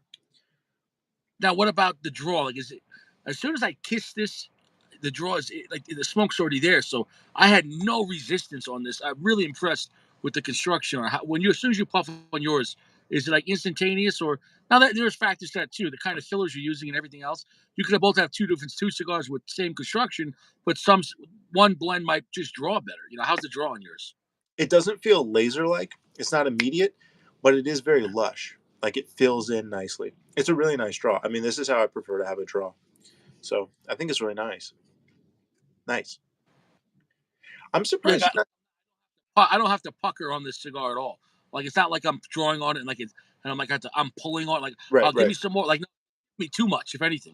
right. Like what I'm saying. So I've been trying to PG this and smoke it slower. Yeah. Like it's I'm ash right now. So solid ash. Let's get rid of that. Oh, the ash didn't want to go. Look at that. I mean, Aganorsa's So, got some of the best in the game right now, I think. uh, It is what it and is. for the money, Aganorsa is giving a lot of great quality product for the money, and so I can't say anything bad about Aganorsa. That's my opinion on the brand. Have Um, you smoked if they're like mid tier stuff like this, their Maduro, or just in general like the regular Aganorsas? I have some of the core line. I haven't smoked it yet, but I have some. I really want to smoke the Connecticut now that you smoked the new Cuba and liked it so much. But I think that's really interesting. Um, yeah, they're not bullshit Aganorsa. Like they're solid, man. I think they missed out on this cigar by not putting it, you know, by Aganorsa. Yeah, Saying though, or just say like saying somewhere on it. Saying though. I agree. I agree. This is the colors on this band are nice. Goes I nicely with the like rest. that. It has like a copper feel to it, right? Yeah, it's Yes. yeah, You nice. know, who copied that years later? Look at the Rocky Patel disciple. Rocky Patel copied that verbatim. I That's mean, funny. people we could talk shit about Gurkha's past, but the designing of their bands and boxes, they're very unique. They're not boring, and they have a lot of interesting color profiles. So I mean, so Rocky just aspires to be Gurkha, I guess. um, that's funny. You have the big three. Like you got like Padron, Fuente, and Davidoff. Like we could talk about like the little three. You got like Patel, Gurkha, and Perdomo. Like what I'm saying though, and exactly cigars. So within Gurkha, Patel, Rocky, and what would I say? Alec Bradley. It was the other one I said. Perdomo. Like there's not within each one. There's ones I can recommend over the other. Yeah. But like I think okay, you got Modern Gurkha, Ooh, the brick and mortar stuff. You have got Alec class. Bradley, Mm. Perdomo, and Rocky. What's the first brand as a whole you're knocking out? Wait, sorry. This has a crack in it that distracted me. I think it's just from the humidity. I think it's just blowing up. Sorry, Okay. you said Rocky, Perdomo, Gurkha. And Alec Bradley. Perdomo, Gurkha. First Which thing I'm which I might, I think I've I given. got in Alec Bradley, and I won't lie about that. Like I just don't smoke any Alec Bradleys. Like outside the Pensadio and the work, what was that the art? It's called something art. It was called something art. What was it called? Pensadio. It wasn't work of art. It was that's Fuente. Right. But there was a few Alec Bradleys back in the day I really enjoyed, and then I don't know what happened. Where like I stopped smoking. I stopped smoking because like a lot of the ones I had, I'm like I don't like this brand anymore. You know. I I gave Alec Bradley more chances than any other brand. I think. Um, I guess I like the prices. I like the banding. I liked the blend seemed interesting enough. Like I like the stories behind them. But I tried they had the coil, or I don't know how it's really pronounced, but Coyol. And Yeah, the Coil or something like the fuck that. the sons of Alec Bradley, Alec and Bradley, said that was like his best cigar. So I was like, oh, I gotta try that, and I smoked it, and it was like It was it was okay. It wasn't. it was Yeah. fine. Smoked the Kintsugi, it was good but not amazing. Well, yeah, Smoked, that was, yeah, but I'm not going back to it. I don't give a shit. Um, the the ones that were Alec and Bradley, the yeah. gatekeeper, that wasn't bad. Once again, I'm not going back to it. Hmm. Like I have to have it. Like I would take Joy de Nicaragua over Alec Bradley. Oh, easy. I would take Joy over Hoya. I would take Hoya over almost anybody, I think. But yeah, I smoked the Tempest, whatever. I smoked the post embargo, whatever. Sometimes they're nice, but oh, you know what? The only Alec Bradley I loved was the Project 40. I happened to have. I smoked one. It was okay. I smoked And it. those were like I smoked one in Robusto one time, and it was tremendous, like really, really good. And that was the only time. But everything else has just been natural. I liked. I didn't like the Maduro, but I don't know what experience you had. yeah. Only the natural. I never smoked the Maduro. But I thought the natural was. You know what? I think actually just for the Project 40, I might knock out Rocky first because I'd want to go back to the Project 40. So, but it's a I tough. got. If I was online, because I'm not. I'll admit, I'm not buying Rocky Patel or Alec Bradley at full price, right? So when I go on Cigar Page, I would take Rocky over Alec Bradley because I like the Sungo Maduro, Mhm. their Old War Corojo, the was it with the 20th anniversary, whatever it was, and the 15th, and the other one they made, the one I really enjoyed it in that 4 pack.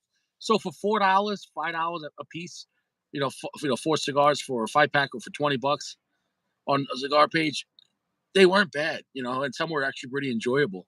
So I would take those. I would take now as far as full price Rocky, like $18 cigars, like you could suck my dick at that point. I'm not doing that. This split is getting really bad. I don't know if I'm going to be able to smoke through this. We'll see. That's Well, you unfortunate. smoke right through it. You gotta take the wrapper off, but just smoke right through it. See what happens. I wonder Yeah, why yeah. that happened. I'll Did, try. What'd did you you say? squeeze it, or why did you think that happened? I think it's really really humid out, and I think the wrapper's kind of a delicate wrapper. I think it probably just How humid is it? Yeah. like 100%. I mean, it's been raining all day. It's like Wow, it's I'm in a really cloud humid. right now. Yeah, Yeah, dude, it's 30% outside right now. So like, while I'm smoking a cigar in Colorado, the cigar gets drier. That's the good thing. yeah. You know what I'm saying though? So, but yeah, so that is very. Yeah, he said he's not a fan of Alec Bradley. What's up, Texas? Yeah, so so then now we knocked off Alec Bradley. So for me, then I have Rocky Patel, Perdomo, and Gurkha. I'm talking about the newer Gurkhas.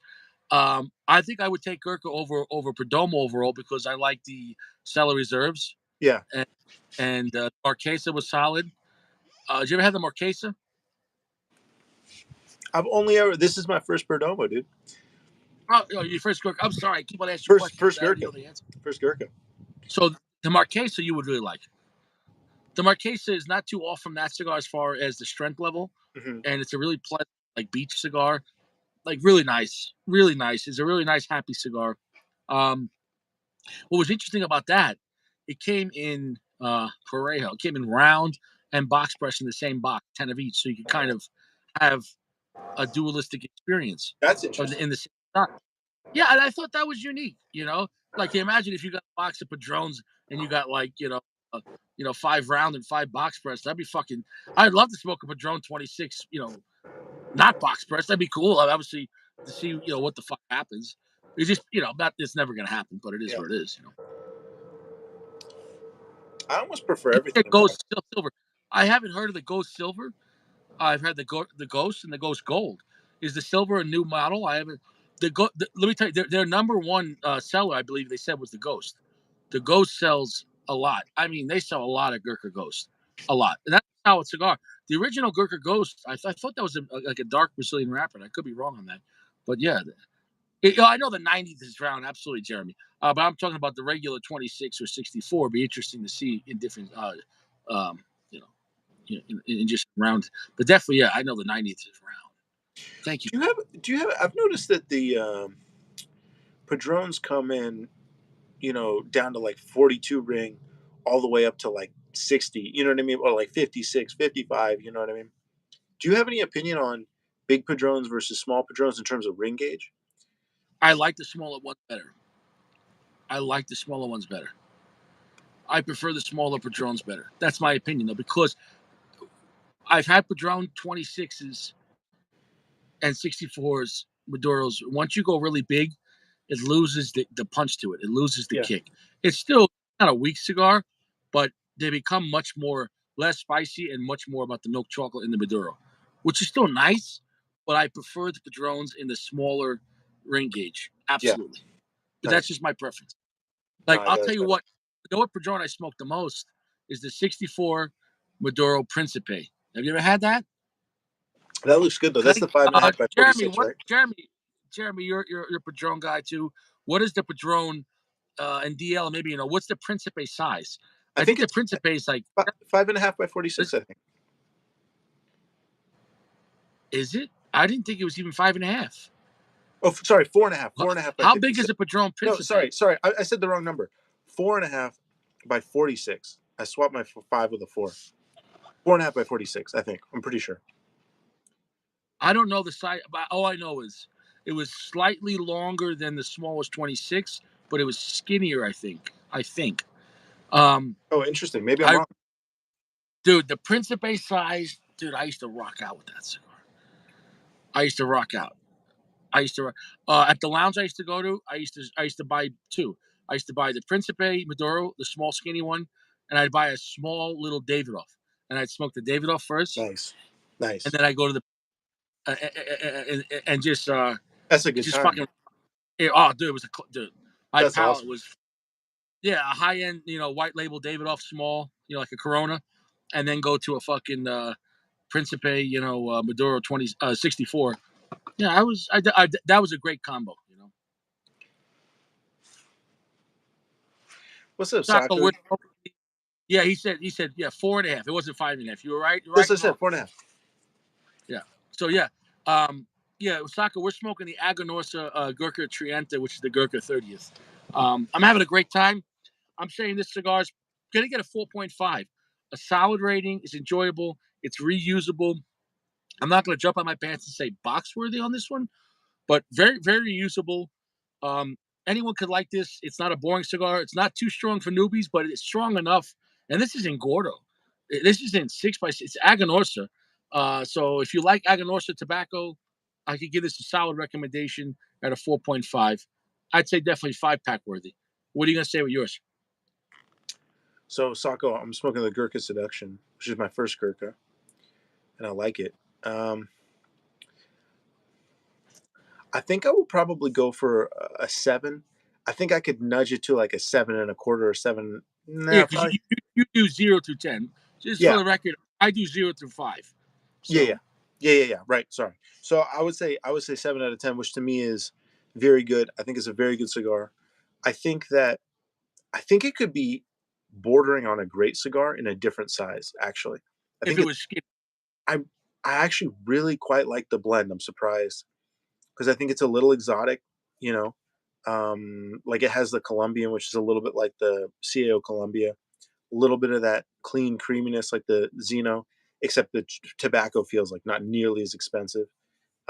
And then it has a little bit of that little fruitiness and a little bit of like some curveball flavors in it, like while staying kind of light, like like some of my father's. So I think overall, I don't think it's as good as anything that I just listed. Well, actually, it's better than the CEO Columbia, but it's not a tremendous cigar, but it's really like very good. it was unique Yeah, with some complexity and with just enough strength that is usable for like an everyday smoke kind of feel. Like you wouldn't get bored of that. I would happily if I saw a box of 10 of these, if they were in Corona, or if they Yeah. were even in 6x46, or if they were in a 7x40 7x47. I could, if on a good price, I would consider even like a 10 A count. box of I don't 10 know if for I'll go for like $70, $7 a stick or something, maybe less. that'd be too, I would probably go for, I mean, I try to get good prices on cigars, so I would say That's these. the internet, dude. On the internet, you're right. On the internet, bro, fuck. I forget you can get Leave a Milano V box of 10 sometimes for $50. So like on the Yeah, internet, it's another right. world. But I think around, you know what I mean? Like I think there's kind of tiers where you have like $3 to $4 cigars, which can be really good cigars, but you can just get that cheap. There's cigars that you can get around 5 to 6, and then there's stuff that you're having to pay like 8 to 10, and then you have stuff that's just like higher. You know what I mean? That they're not negotiating on. But lounge prices and internet prices are two Right, different exactly. things. So I think in term, but Yeah. I think in terms of internet pricing, I think this is like a $5 to $6 stick. I think which is to say it's a really solid mid tier um, Oh, internet pricing. Yeah, I can internet see that. pricing. Yeah. Yeah, Yeah. Because at a lounge, that'd probably cost you $8, $9, give or take, maybe a little more. Yeah. Lounges are variable in pricing a lot. at a Uh, lounge, a single of this, $10 or less, I'd be totally happy to pay that. In a different size, I might not smoke this size again. I might smoke this size again yeah. just because I do like the blend. But yeah, $15 at a lounge, and this is an Aganorsa product. So this is a solid, I consider mid-tier to slightly upper mid-tier cigar. hmm It was memorable. It was really delicious. It had enough strength and sweetness and complexity and other flavors that I found enjoyable. The draw was phenomenal on this thing. The draw, like as soon as you puff on it, it's almost giving me too much smoke. So it's like I'm slowing down, PGing it because it's just It's impressive the smoke output. Watch, I'm gonna chief one it for 3 puffs. Watch the smoke output. All right. Oh yeah. No, you already got. Oh. Oh I mean, wow. it's a lot of smoke output. I mean, That's a chimney. yeah, and it's keeping up. I mean, so it's oh yeah, and the finish is very long. We get a lot of salt to finish. The strength is picked up here, getting towards the last third. It's a heavy medium full right now, so has been a pretty exciting, delicious cigar with enough flavor, enough strength, Mm. and nothing bad I can say about it. It doesn't feel like a cheap cigar. It's Aganorsa product, so in reality, it really could be called the Aganorsa 30th for Gurkha. Instead of saying Gurkha, it could have said the Aganorsa cigar for Gurkha. You know what I'm saying? Though Yeah. that would have been marketer, a smarter attempt. I wholeheartedly agree with that. Um, I'm surprised. Now, what's interesting to me is what you're smoking is a mainly a Corojo Criollo blend from Aganorsa, which is kind of their bread and butter. Um, I find them to Yeah, have it's a all little. Nicaraguan filler and binder. So this is mostly Nicaraguan cigar with the Nicaragua with the Ecuadorian. This was the Ecuadorian, I think, Sumatra Rosado wrapper. I I thought think it it's was a a. good. I thought it was a Habano. Are you sure? Maybe you're right. I could have swore it's Sumatra. But you know what's funny? When you go on different websites, you can say different things, Yeah, and we know how that works. for sure. Let Yeah, me hold on. I'll look it up. some sites say Padron is Mexican San Andreas. Some don't. Got the zero and midnight oil in the humidor. Are those different asylum blends?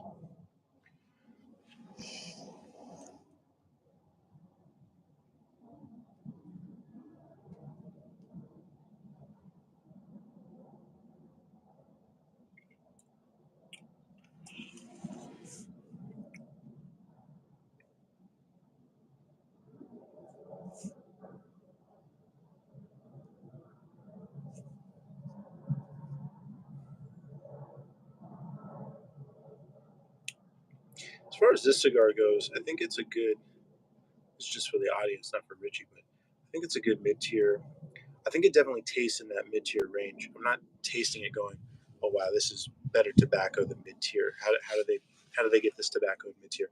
It definitely tastes mid tier, but I think it's a pleasant mid tier. I think sometimes, in my opinion, with mass brands, you can have like a watered out bready mid tier, which I don't like of tobacco. So I think this is a really solid, pleasant mid tier. What does this say? Yeah, the three Yeah, variations of on the it's just saying it's Ecuadorian. So I don't know. H. I could be wrong on that. But they're saying yeah, Criollo and the Nicaraguan on the binder and filler. So Right. it had plenty of strength. And this is a Gordo. Normally Gordos bore me, So Yeah. I'd like to go back to this in Toro, but not that anybody cares. But for me, as a review channel, right? I make a lot of content, and I like to review what's out there and available because somebody out there is smoking these, and somebody out there is going to enjoy it, and I could say I enjoyed it, and I can't say anything bad about it. Um, so, in this size, Gordo, I think, is the best size to review to see if the blend can handle it, and meaning if it's Yeah. still good in Gordo, it's going to be really good in Robusto generally. You know what I'm saying though? Like it's kind of like, all right, Yeah. let's make this really fat boy cigar. Can Right. you still make this interesting? Richie, check this out. The burn's suffering a little bit because you know what I mean. It's uneven, but I think it's catching up. But look, this was where the crack was, and it's working its way through. So I think I'm going to be able to smoke the whole thing, Yeah, even right through through that it. Yeah, crack. yeah. You're saying now for the record, you're saying it's 100% humidity. That's really wet, man. Your cigar is getting wet as you Yeah, know. yeah, yeah. No, no, and And my that's not. I'm not cigar, saying that's the cigar's fault. Yeah, go ahead. no, Dream Life said it's 100% Mexican San Andreas. You're right. It's made at the Padron factory. Padron are Mexican puros. What about that? Um, Yeah, everyone knows that. Even the Damaso with the Connecticut wrapper, that's a Mexican Connecticut. Like AP right now is like kicking his heat. He's like, "Shut the fuck up, Richie. I hate you. I hate you." now, Richie, we're smoking Gurkhas. Mm. These are good cigars. We're enjoying them. We rated them about the same because your 4.5 is about my 7, so that's about the same. Yeah. Um, they're good cigars. We like them. Not experiencing burn. The construction's good. The flavor's good. The I blend is good. I've had more. Overall construction was good. The draw, it's Aganorsa though, so once again, each Gurkha stands on its own depending on Yeah. who made it, Right. and you have those each. So there's a lot of variables. So No what? other that, so it's a good and a bad thing. Like if you buy a Glock, it was made by Glock. It's not like Glock has other companies making the Glock for them. So I mean, if it says Glock on it, so So what I'm saying is, we started the live, and you're talking about Gurkha has. It's a defensive position, right? No, Gurkha's not bad. Yes, Gurkha's made mistakes. Blah, blah. You get what I'm saying. I mean, you said it, so you understand. especially for guys that smoke, Fuentes and David Padrones Right. and other high end cigars, and I get that. But what I'm saying is, we're not living in the past. They have made some better cigars over the years with reputable companies. So Right. I can't deny that fact. I won't deny that they fucked up in the past. Right. They have, you know. So, and the guy that is running it, the VP who I talked to, is focusing on the future and making better cigars. They're never going to be able to change the past. They're never going to Yeah. be once you fuck up in the cigar community like that. I get it. So they're going to Right. be everyone's. But my point is, they can only go up from there because they've already fucked up. Right. And so, can they redeem themselves? They haven't redeemed the whole brand until they change the name, but they have redeemed some blends. The gold is and the regular beat the I'm sorry the ghost is solid. Marquesa is solid. Yeah. Cellar Reserve is solid. You enjoyed that cigar. I'm enjoying this cigar. So I mean, it is what it is. I mean, Sorry. Just give me 1 second. Right back. hmm,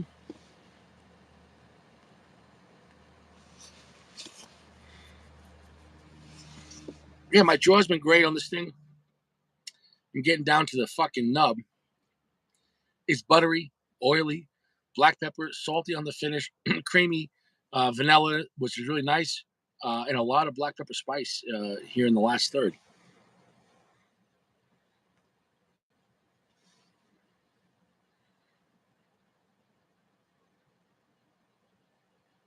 Nice cedar too. So can I recommend this model? Yes, the 30th anniversary. I can recommend it. I'm not that's box worthy, but I can recommend this one. You know, for a lounge price of $12 or $13. Yeah, I'd say it's a solid mid tier offering. So So here's what it's I'm saying. What I'm saying is, we've established Gurkha can pull off a solid mid-tier blend, solid mid-tier cigar, which is great. But what we've also talked about is the leaders of the mid-tier are my father, AJ, LFT. definitely AJ, Yeah. and then how many brands AJ has done? Right. You got Diesel, you got other brands, Right. stuff he's done for Romeo, um, stuff he's done for Monte Cristo, but that's a higher end.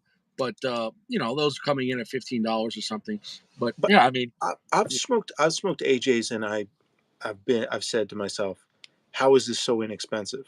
Why is this such a cheap cigar? It's so good, and it's good. I hope he keep. I mean, I think that's what makes AJ special is he's got a real distinct style of the tobacco. It's really good, and it comes a little bit underpriced. That's awesome.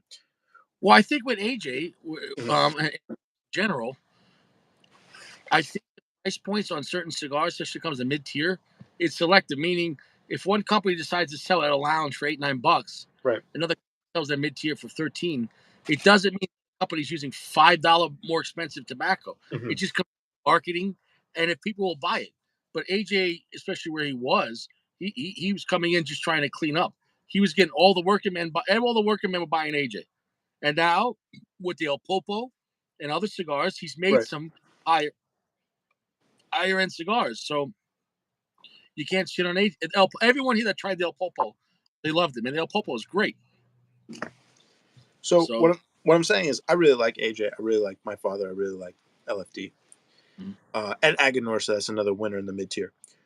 Here's what I'm asking: where does Gurkha go from here? If we've now said, okay, Gurkha can perform, they're no longer at the bottom of the barrel. We no longer don't like Gurkha. What takes Gurkha from another mid-tier cigar to a cigar that you actually wanna go to, where there's a new release and you I wanna smoke it. think that you never the name a name connects you to the past. So as long as you say the name, it's never going to change. So as far as for new people, I would just focus on who they're working with. I would go with marketing. Hey guys, it's a Gurkha, but it's made by Aganorsa. Hey guys, it's a Gurkha, but it's made by Oliva. Hey, it's a Gurkha, but it's made by Placencia. Hey, Mhm. it's a Gurkha, but maybe in the future it's made by AJ. Yeah. And so, what's wrong with that? And I get it, the name hurts it, but to me, I don't care about the name. If it's good tobacco and a good blend and it's at a good price, I'm going to enjoy it. I You think know, I think Gurkha needs to say something then because I think, um,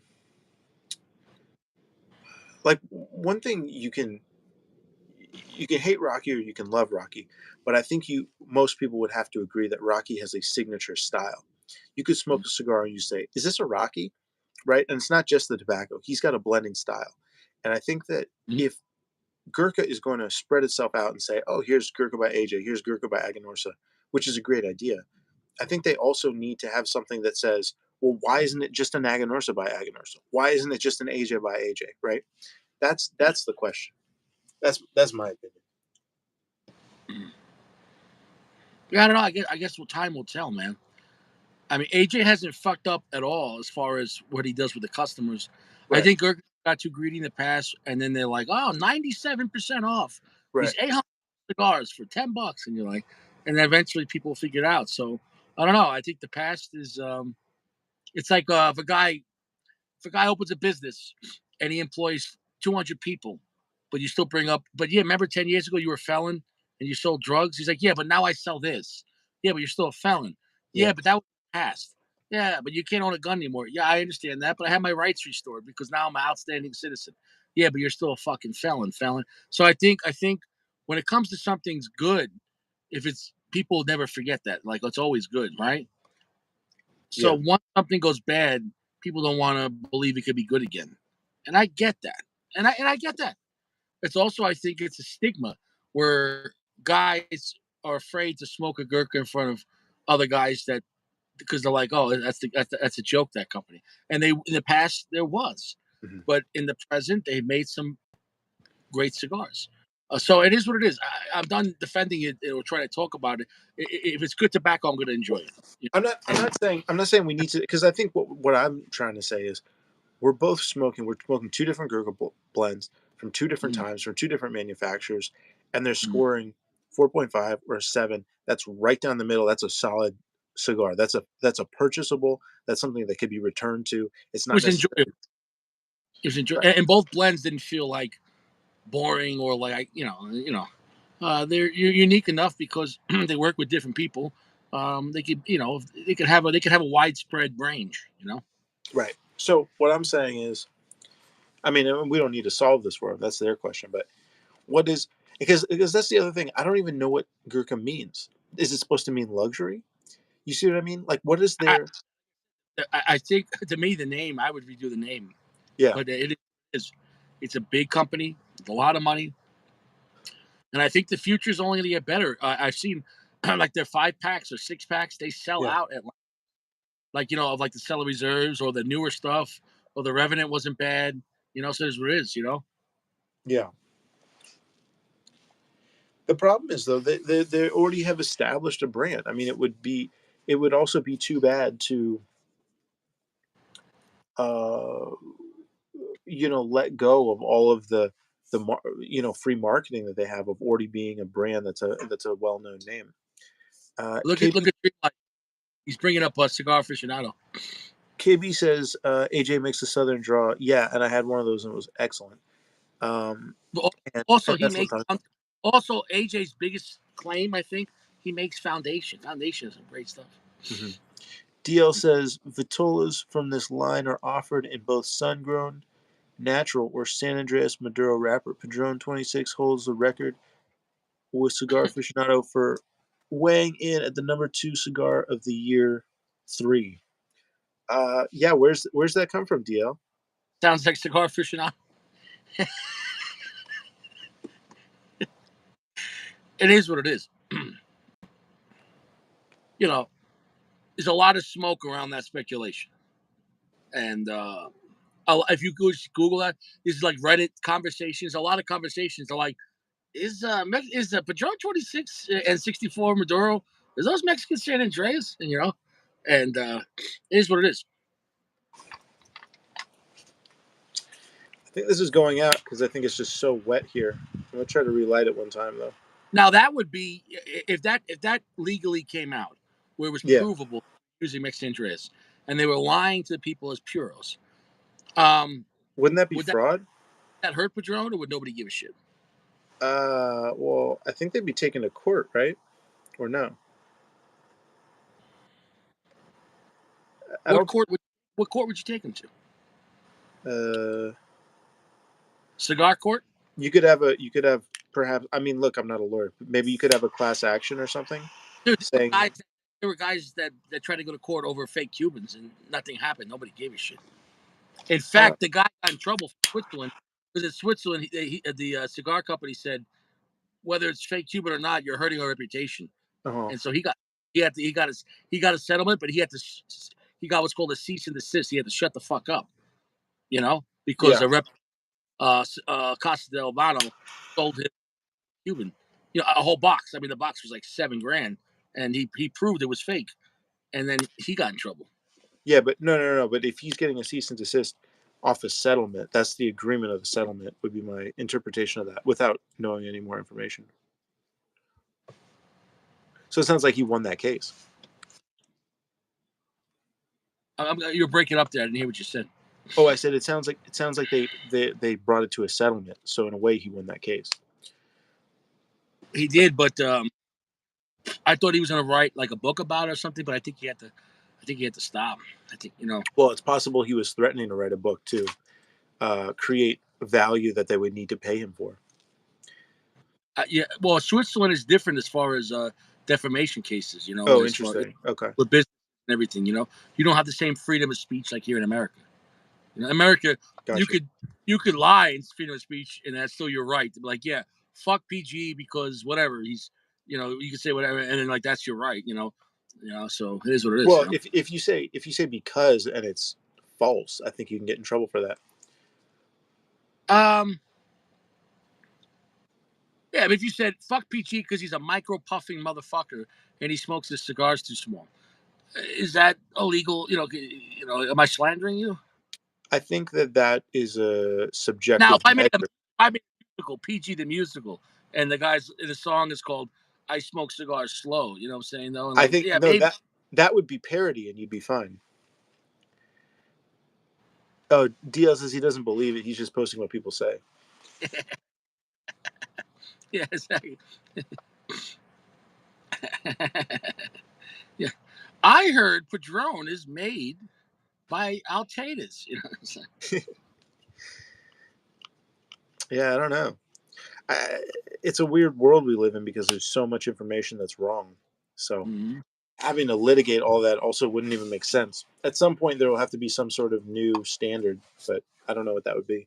I think though, I guess Padron's prestige is Nicaragua, right? So I think also because if it was the case, if they were using Mexican San Andreas wrapper, whether in the past or if they're still doing it or they never did it. But if they did do it and didn't disclose it and Yeah, purposely just lied about it, that's where it could hurt a little bit. But I don't think guys would care because they love the cigar. The cigar I, is great. So who I, gives a shit? I think people Yeah. would still smoke it. I think they would probably. Oh, yeah, absolutely. I think they would probably be taken to court, or something would happen to them in a legal manner. Because I don't know. I don't think you're allowed to do that. But maybe you are. Again, I'm not a lawyer. Well, it's like I talked with the guy off camera Uh-huh. personally about with Gurkha about the cellar reserves. And Yeah. I said, okay, man to man, like the 15 and 18-year cellar reserves. It says 18-year tobacco, but obviously we know the whole cigar is not 18 years tobacco Yeah. for a whole cigar. Impossible. Wrapper, binder, and filler for 18 years. And there's a 21. You know how Right. expensive that. Right. And he said he talked to that blend came out before he worked for them. And he said, he goes, I'd be lying to you to tell you that the whole cigar will be 18 years. Right. But he said, also be lying to you to say that there's no 18-year tobacco in it. So somewhere in it there is 18. The question is it questionable to market a cigar? Now with Scotch, if you have Scotch that you label 18-year Scotch and it's a blend, if one of those Scotches is 17-year, you have to label it 17. You can't label it as the oldest. Does that make any sense? But with cigars, they don't have the same Right. rules. Right. Or it's kind of like there is no rules, you know? Right. Yeah. So, Honestly, it's a little scummy, and I definitely think uh, as a consumer, if I can ever tell that something is somewhat deceptive, but is trying to be pushed a certain way for marketing reasons, yeah. and they're pushing what they can legally, um, I think that makes me trust the brand less and be less interested in the cigar. So, And um, I get that, yeah, but when you say trust, if you enjoyed the cigar, then what else do you need to trust in? You know, and I get that. You know, it's the thing is when it comes to like Scotch, mhm, when you talk about aging, the difference between like a 15-year-old Scotch and a 21-year-old Scotch is a lot of money, a lot. Like, look at a Macallan, 18-year. There's a yeah, lot of like, you know, it is what it is. I don't yeah, know. Like for example, um, if you, I think um, the Davidoff Nicaragua, I believe in the beginning, and they might still do. I thought it had 10-year age tobacco, and that might have been on the wrapper, maybe. oh, But interesting, advertise it as the Davidoff Nicaragua 10-year. Like the whole thing is 10 years. You know what I'm saying, though? So, in a way, when you put it in the name, I get that. It could be a little deceptive. Like, so the Gurkha 15, unless all the tobacco is 15 years, it can be a little deceptive. I get that. At the same time, just saying that it has 15-year tobacco in it is a truthful statement. So it sure, is play on words. I would agree with that. yeah. DL says that none of his boxes say Puro on them, so that was nice. Listen, but are you smoking Long Island Padrones? So, I mean, at the end of the day, you're right. If you like the cigar, you like the cigar. Um, and I think that if there's a reason to believe that something is being marketed falsely, then it's the job of the government to step in. It's not the job of us to speculate about it, right? It's our job to either enjoy it or not enjoy it. at the same time, though, you have freedom of speech. So if you want to question something, questions are even still freedom of speech, right? So even questioning if Padron used Mexican Andreas rapper, you're right. I'm not even saying it's true, but there's a lot of people that speculate that or believe that. So it is what it is, you I'm know? not. I'm not saying it's not our right. I just mean nothing. I mean, you could ask the question, but ultimately, very little can come from it because we can't, if unless we have a way to verify it. You know. Right. Yeah, and you're not trying to um I don't know. I think there is different distinctions though when it comes to alcohol and a cigar though.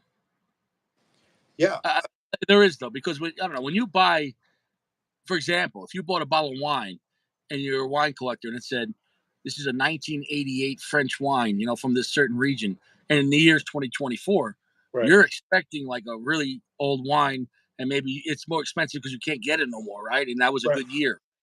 So not that once it's in a bottle, aging matters because once it's in a bottle, aging stops. But you get what I'm saying. Um, but yeah, that would be fraudulent, and people have been caught.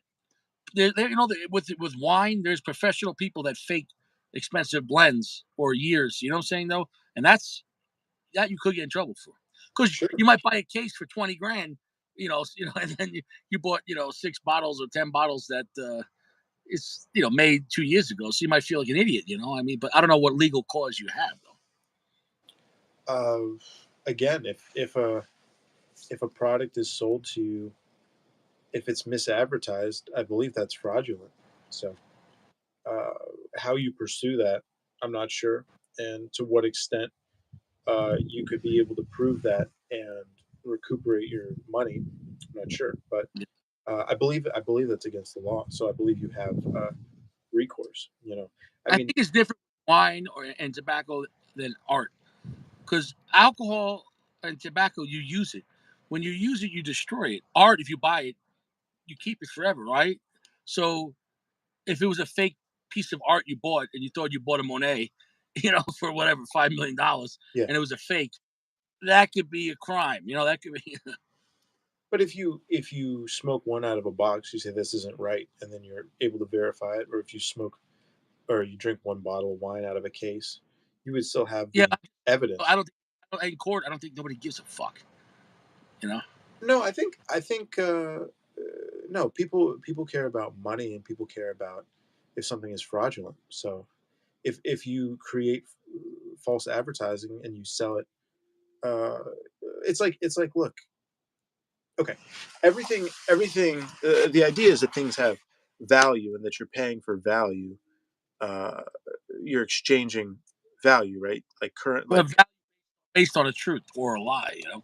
Like for example, guys that buy Cubans, in America they have no basis because Cubans technically aren't legal to be sold in America. So if you're buying Cubans right, through the mail, what could you say? It's kind of like it's like telling a cop, calling the cops, 911, what's your emergency? I paid for a blowjob and sex, right, and I blew my load too fast, and I paid for the hour, and she left. Like, what are you gonna say? right. There's still So 25 minutes left. so yeah, I absolutely agree with you with the Cubans, but basically, if you say, uh, like, if you say, look, I'm selling you a box of Padrones. Okay, how much is a box of Padrones worth? $300. Let's say, okay, fine. So you pay that $300. You open it up, and it's a bunch of Rocky Patel Edge. You know what I mean? Oh, dude, you just won. I'm just kidding. That's a You're win. dude. You got Rocky Patel by Patron. Those are rare. Basically, basically, I mean, in a way, you've been robbed, right? So if it's cigars, if it's wine, whatever it is, I mean, somebody cares, right? Any time where you're extracting value untruthfully, yeah, why wouldn't we care? I mean, how can we have a working economy if we don't care? I get that, but I think most people, even if they were smoking something that was fake, they wouldn't know. And Right, for sure.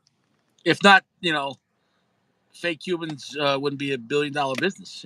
I would dare to say they sell more fake Cubans in America than people buy real ones. You know? I think that's probably likely, and there's probably a much larger stock of fake Cubans, right? Because you can make fake Cubans anywhere in the world. Yeah, I mean, so exactly.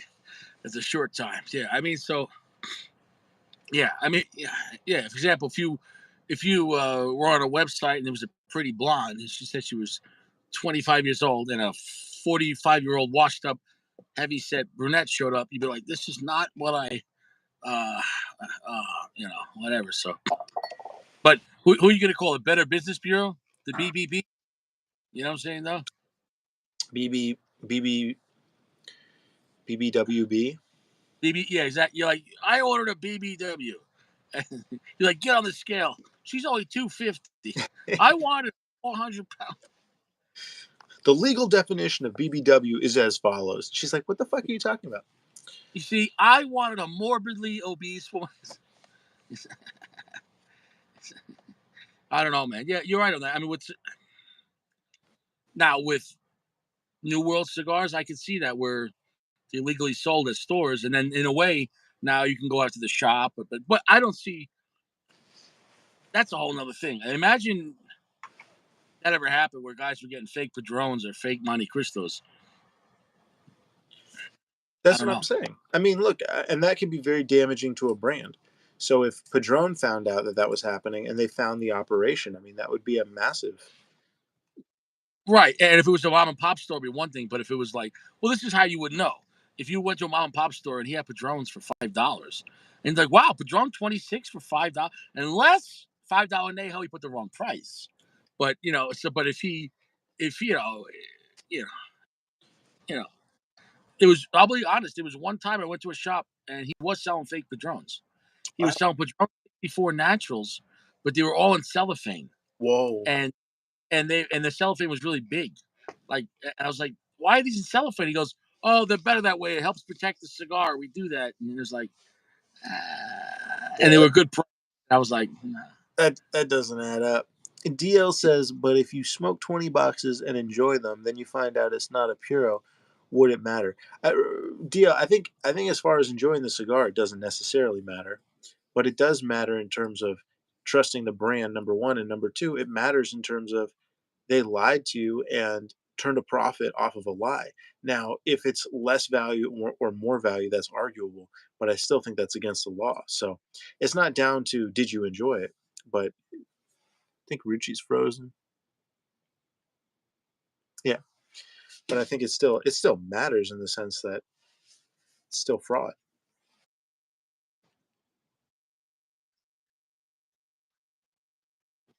Or more. Yeah, I get that. But I guess the thing is, as a consumer, if you're getting like Padrones for way too good of a deal, you got to, especially when Padrones doesn't do deals. Now, you know, No, look, most cigar. if Yeah, go ahead. if you're sold a Padron for $5, Which one?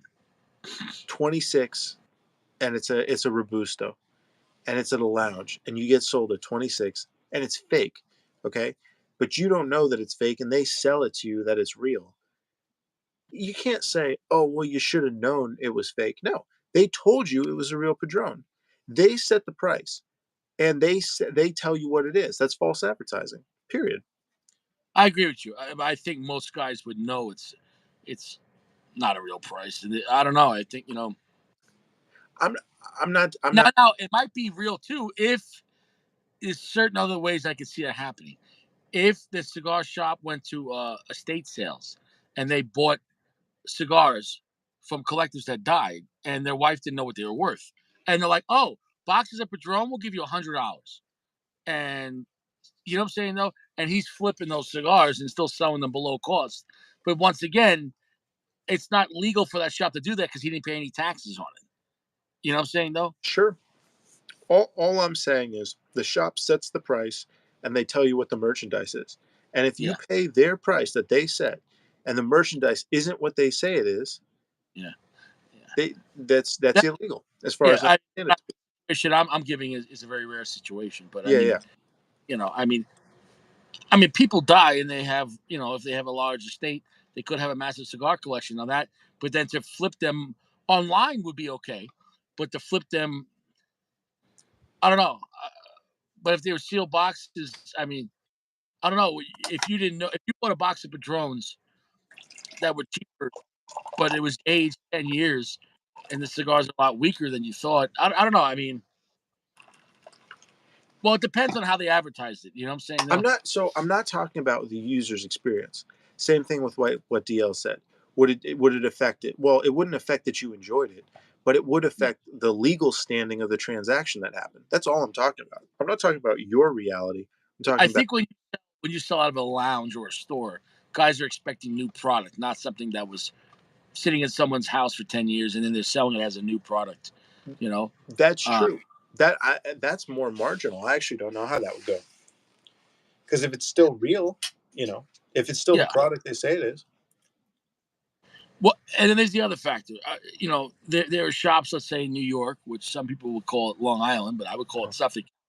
Um, there are places that, you know, and you're like, oh, if you buy, I went to one place and he's like, if you buy one, I'll give you the other one half off. I'm like, well, how could you afford to do that? Unless if they're because in New York it's 75% tax, but if they were refilling the boxes without, for example, if they were just okay, if you owned a cigar shop, right? Hmm. And the first box you buy from a registered New York, they had to buy from a supplier or a warehouse, like a middleman, and then they pay tax right away, right?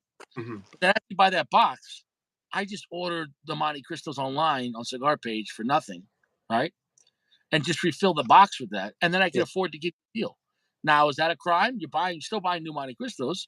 Now it's a crime for him because he's not paying the tax in New York, and if they ever audit them, you know what I'm saying? Like, for example, if they're like, wait, you sold 500 Monte Cristos last year, but you only bought one box and there's 20 in the box, how did you do that? But I think those shops, they find a way to get around it. Because Int how could how yeah, go ahead. Well, if you I don't know, is there a separate retailer tax and consumer tax? Because if you bought them online, Yes and no. still paying a So tax. in New York, it's 75% cigar tax. That's before you buy it. So a $10 cigar, okay, when I say $10 cigar, if it cost the shop $10, Mhm. um, how do I explain this? Yeah, so if it's $100 box of cigars with 10 cigars, he's got to pay 175, right? Now you're going to pay that, and then he's going to add more money to it to make profit. And then Right. when you pay for it, you got to pay the 8% sales tax. Wow. So Gotcha. that's yeah. So that $10 cigar could cost you $20 in New York. Does that make any sense? I don't I don't know what the I mean, obviously, I wouldn't know. I don't think there's any unless you know, there's no reason to speculate, but I don't know at what point, um, does it become if you legally acquire the product, what is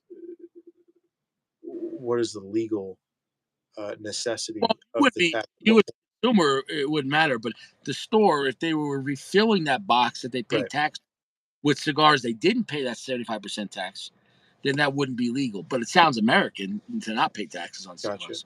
But because how else are they giving you 4 cigars, you get the fifth one for free?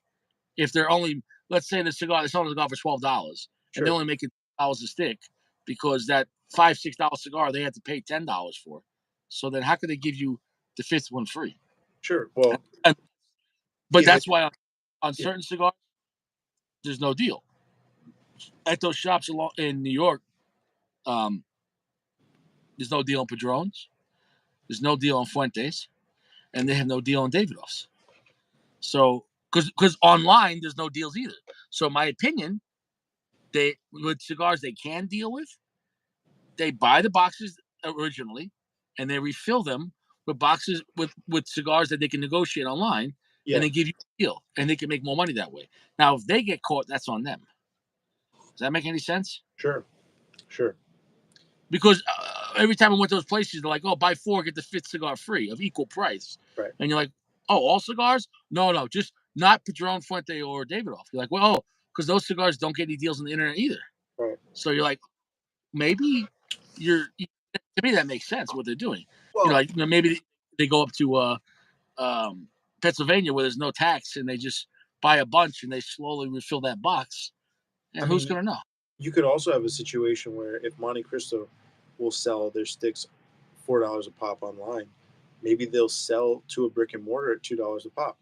Maybe They that's can't because everything in New York that's sold legally, it has to come in through the middleman. Does that make any sense? That I knew a guy that owned a cigar shop. He couldn't buy a cigar. uh Once in a while, he'd buy a cigar box and put it on the shelf, and who would know, right? But if you ever get audited, like I said, everything he bought had to come through a distributor in the state of New York. So when right. he bought from them, the tax was he already paid the tax up But front, and but adds that. Look, go ahead. but it depends on the price of the wholesale price that the middleman is getting. If the middleman is getting a Monte Cristo for $1 and flipping it for $2 to the Yeah, retailer, and then they put their tax on top of it, and it's whatever. Let's say and it's I at get four that, dollars at that. but they're not getting those deals with the middleman. The middleman is not some Cigar International closeout deals. Like everything they're getting in New York through their middleman is at full MSRP price. There's Interesting. Yeah. And then you have to add in the tax, which is why, for example, like an Inspirado in New York will cost you $12 now.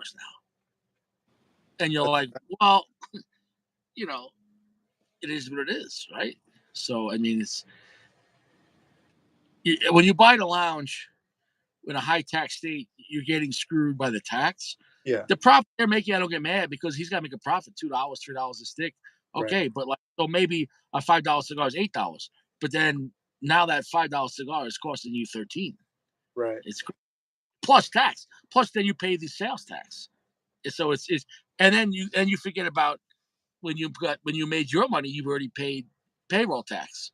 So it's like if you really thought about it, like you got like 60, 70 cents for every dollar you make, but every dollar you spend, you get taxed 8-9%. But on top of that, you add the 75%. So it's astronomical. You know what I'm Yeah. saying, though? Yeah. It's depressing, which is why I recommend Cigar Page for the cigars you can negotiate on. You know? Yeah. Yeah. That should be their ad. Some cigars you can't negotiate. Everything else is cigar page. Yeah.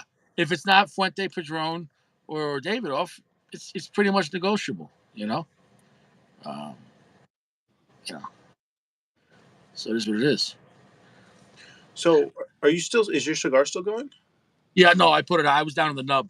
I think, and it was at the end. It was that's it. It was done. I had the cherry like maybe a half inch from my finger, Got and you. I was done. Got you.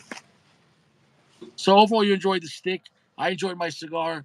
Um, it was a good double review of the company of cigars that were actually good. Yep. Obviously, I can't deny of their bad dealings in the past. Absolutely, they made bad decisions. But as far as right now, the one that I just enjoyed, it was Aganorsa. I got nothing bad to say about it. 4.5, solid stick. It was enjoyable. It was 5 pack worthy, and I'll leave it at that. I enjoyed it. I would say mine is almost the same story. Enjoyable, 5 pack worthy, maybe 10 pack, but really in this size, probably 5 pack at most. Um, Yeah, but but if you saw a box of 10 for like $40, you'd buy it. I, I'm not sure. I hesitate to buy a box of anything above. I mean, I wouldn't even go up to 50 really, 48 or Yeah. lower if I'm buying a box because I just don't want to smoke that many big cigars personally. Oh So yeah, there's a big yeah, I get that. Yeah. Also, unless there's other. It seems to be Oliva is the king of like discounted boxes. Like you can get Milano V's and Milano V Maduros for like yeah, nothing on the internet. It's yeah, ridiculous. it's crazy. Like when Cigar Page had the Milano V's, like $50 for a box. I, I need to get in on that. That's I mean, I don't really have taste You in. know. I smoked the Master Blends 3 the other day. I thought it was okay. You know what I mean? Like I haven't found an Oliva that I really love. I like the O, um, but yeah, Yeah, I mean, so it does hurt the brand, but at the same time, it helps the gentleman. Uh, of course, Padron's never going to give you a deal, and I get that. That's they want to keep their reputation. yeah, I understand that. I'll explain. I'll explain it through sex. If you're dating a girl and you took her out to a nice date, and she made you wait 6 dates, 2 weeks of dating before she even kissed you, and maybe a month or two before you took her to bed, right? But then some guy's like, yo, I fucked her. I bought her a Long Island iced tea and she blew me in the car. And then you're like, wait, why'd you do that for him? That's exactly what happens with online cigars. Like guys that are paying full price get mad about the online mm. and you're like, bro, go online.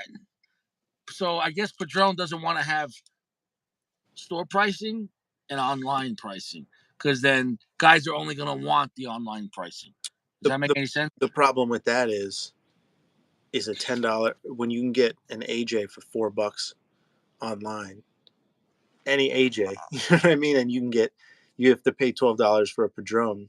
Is the Padron that much better? I mean, it comes down to user preference, but Yeah, yeah, yeah. And no Padron's $12 as far as 64.26. So yeah, I mean you're talking about 15-$20. yeah. So it's like, So you could get a well, 5 pack of AJ or yeah, the Padrones are better than AJ, absolutely. But are they 4 times better? That's the question. No. But there are guys that just won't smoke an AJ because not just status, but they say I don't care that it's better, and so I want it, and I'll pay for it, and that's fine too. That's their right to do that. So I'd be lying to you that yeah, Padron 64 is better than AJ, sure, but you're talking about $16, $18 cigar. So it's like if you factor it in, now the El Popo that was different. That was a higher end AJ right, competing against cigar. But if you're talking about a regular New World Maduro, a Skura, yeah, is that the Padron 64? No. But is it still a good, dark, strong Nicaraguan cigar for like $8 at a lounge?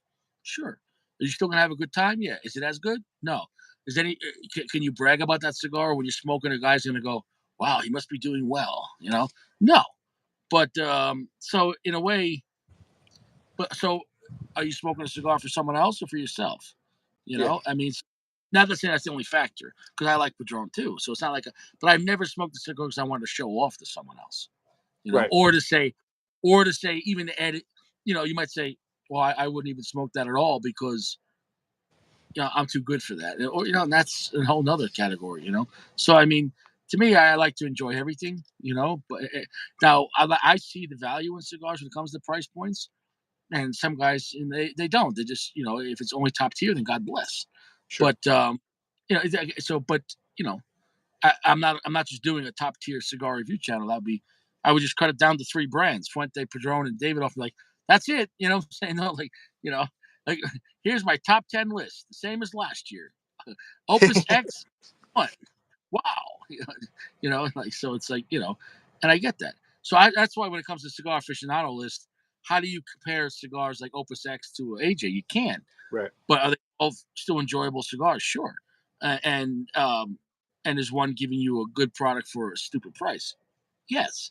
So is one better? Absolutely. But it's like you can't. You get what I'm saying. How do you compare?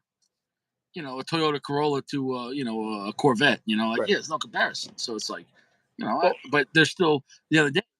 They're both a vehicle that can get you to work or get you on vacation or whatever. So I mean, it's there's different ways how as you could say to look at value. Somebody would say, I value my time, right. and whatever time left, I only want the best cigars touching my lips, and I respect that. So if you got the funds to do that all the time, and it doesn't affect your life, well, then Right. God bless. But then there are a lot of guys that say, even if they had the money, they go, no, well, what can I get for less that's still good? Right. And because it's not like we're buying gold here, there's no way to get gold cheaper, like unless it's fake gold or watered down and it's not pure. So when it comes to cigars, like what's the difference between a $10 and a $20 cigar?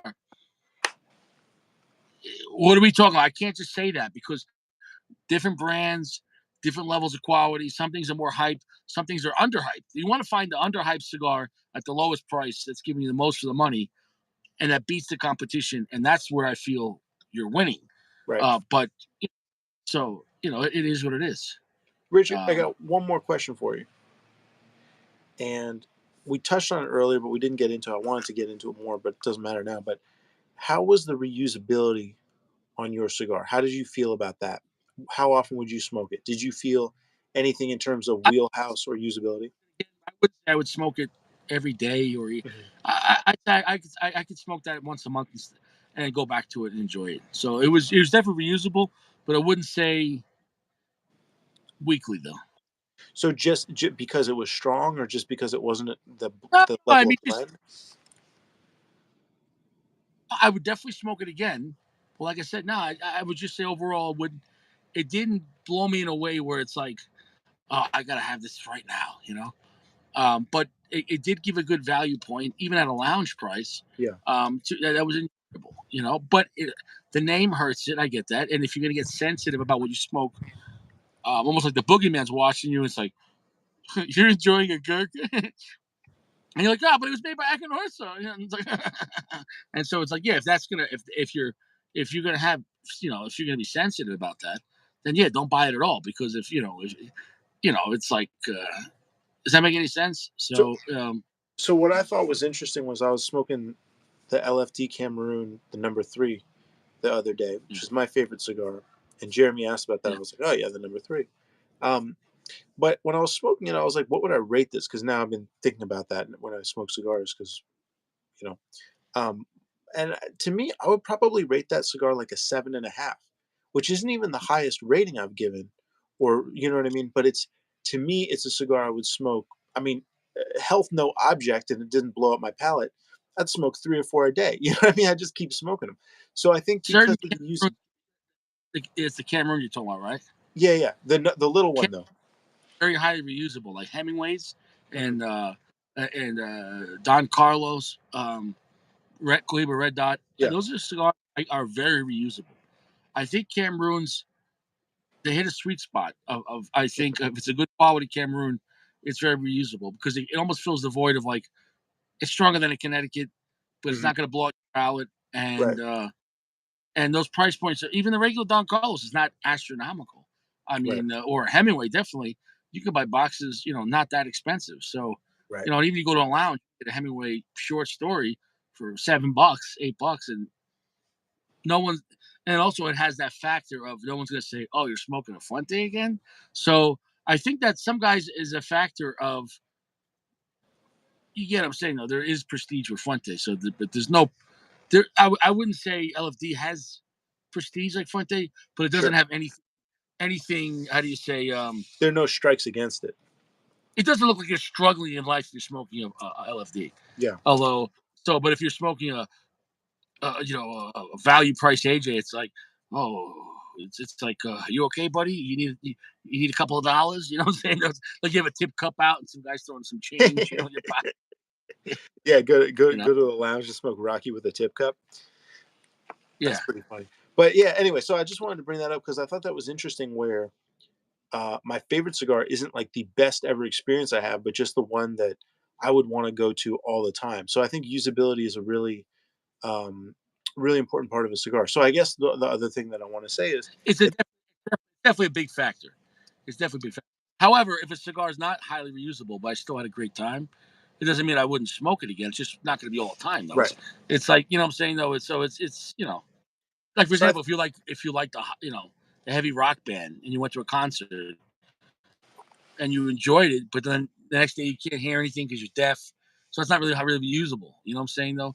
So you might go to that maybe once a year to a heavy right, rock concert. for sure. So, Anyway, but so yeah, my father are brands that don't have prestige, but they don't have anything negative about those brands, and no one's like my father LFD.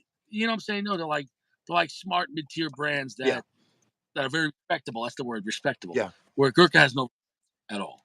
Rocky Patel doesn't have it has more respect than Gurkha, but at the same time, Rocky Patel is boasting, acting like he's Monte Cristo or David Off, and you're like, bro, chill out, man. Like, right, right, you know what I'm saying? yeah, You're Rocky Patel. You know what I'm saying? One- That which is, and I'm not against Rocky Patel, but you right, get him. Like Monte Cristo's been yeah, out for what, over 100 years. Fucking David Off's been out for a long time, and they've earned their respect. yeah. So And I uh, enjoyed I think that 60. I thought it was a fun cigar, but again, it's not at that same level. But anyway, so the well, one I'm thing, not yeah, going back to that either. You don't see me going back to the Rocky for right. $18. So it's So um, the reason I bring that up is I think we scored our cigars very similarly. It was a good showing from Gurkha. I think the one thing is my cigar was a little bit more reusable than yours was. That's the only thing I was thinking about. yes, I would say that in the blend, but my cigar seemed definitely stronger. Yeah, Um, and mine was definitely spicier. I enjoyed the stick, but also uh, I think obviously it cost more at the lounge, $13. Now, if I got that stick like a 5 pack for like $30, like $6 a piece, I think that would factor in a lot. If you could interesting. get the online on Cigar Page Yeah, for a deal, that might affect that. I think the reusability sometimes also is the price, right? You know what I'm interesting. Yeah, saying? So it's like so it, you know it, if like I smoked. I told you I bought like 2 5 packs of those natural Rothschilds. yeah, the So 20. I Yeah, smoked two Rocky Patels. And those were great cigars. In the natural and Rothschild, I really enjoyed them yeah, because the construction, the burn, the draw, the flavor was on point. And for $4 a stick, like, stupid. Like it was at full price at a lounge for I don't know, 13 $14, worth trying, but not yeah. not reusable. Interesting. Yeah. All right. Well, thank you very much for having me, Richie. Yeah, man. All the best, man. You stay fresh. You Quality too. soaps. If you ever go to the health food store, they have Indian soap made of sage and herbs. Nice. I'd say recommend because the smell is definitely pungent and it still throws me off, but the quality and um is phenomenal. Like it was refreshing. It was refreshing. Nice. Nice. I mean, Yeah, that definitely sounds worth a shot. I gotta go for that. I need to go have like a wild night on Bali now. You know what I'm saying? No, so meet some Indian princess. So All right, man. yeah, that's Well, it. take care, man. All right, bro. I'll see you around, man. Everyone stay fresh. And Don Carlos are not Cuban. Sacco said that. And only AJ Fuente is Fuente. You're right. AJ Fuente is the best. You know, He's the man with the facts. What can be said? only only AJ is AJ. Like, dude, like AJ scares me because I've seen how over the years it went from this guy's doing too much to like Oh shit! Now he's making some real serious cigars, and that guy's sky's the limit. Like in the next 5 years, I think it's gonna be scary to see what True. AJ's doing. You Yeah, know what I'm I'm, saying? I'm Though, looking like, forward to that. Yeah. he, yeah, he's putting out some serious shit. And we'll see with him. I mean, that guy's not stopping. That guy's a fucking machine. That guy's a fucking machine. You know. At least with him too, it's like he just wants his name on everything, but I don't think he disrespect. He works hard for like working class guys because a lot of his stuff is very reasonable prices. The diesel cigars were enjoyable. Like you try that diesel vintage. The diesel vintage was only and it was an aged cigar. Maybe it was like 5 years. But the point is, it was only $10 an ounce. Online it'd be even cheaper, and it was a good, strong, dark cigar. Like the vintage, you should check that out. That's Yeah. a new diesel. That was enjoyable.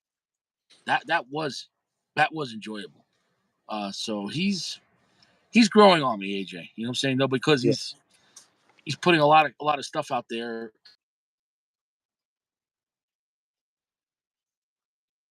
Uh, I'd like to see my Hmm. father come out with some.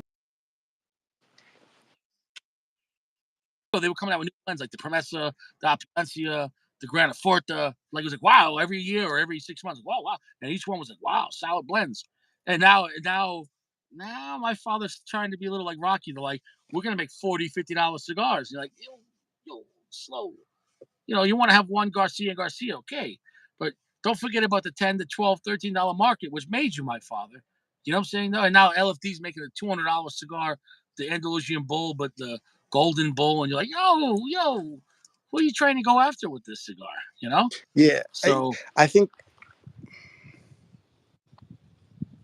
that's one nice thing about AJ is even though he's showing up with these more expensive blends like the Pulpo or whatever, he's still making what he's great at, and what makes him special. and, and there's all value in the cigars. Del Pulpo was better than the price point. Like it was a great cigar. You're like, wow, this thing could go against Padrones for like 15, $16. Hmm. Yeah, yeah, 100%. So I think So I'm glad AJ. I think AJ has not lost his way at all, and yeah, I dude, the yeah, day we see $100 AJ Fernandez cigars, I will quit cigars. I will stop smoking. If AJ comes out with the new world, platinum, and it's like, oh, it's $100, yeah. and you're like, oh god, like I'm not reviewing that. I think come to think about it, I think AJ I almost look forward to more than LFD or my father because I feel like the trajectory he's going is more promising. What do you think about that? Well, as of right now, Yeah, yes. As of like 5 years ago, like my father was the hottest thing on the block, and they were constantly coming out with new blends.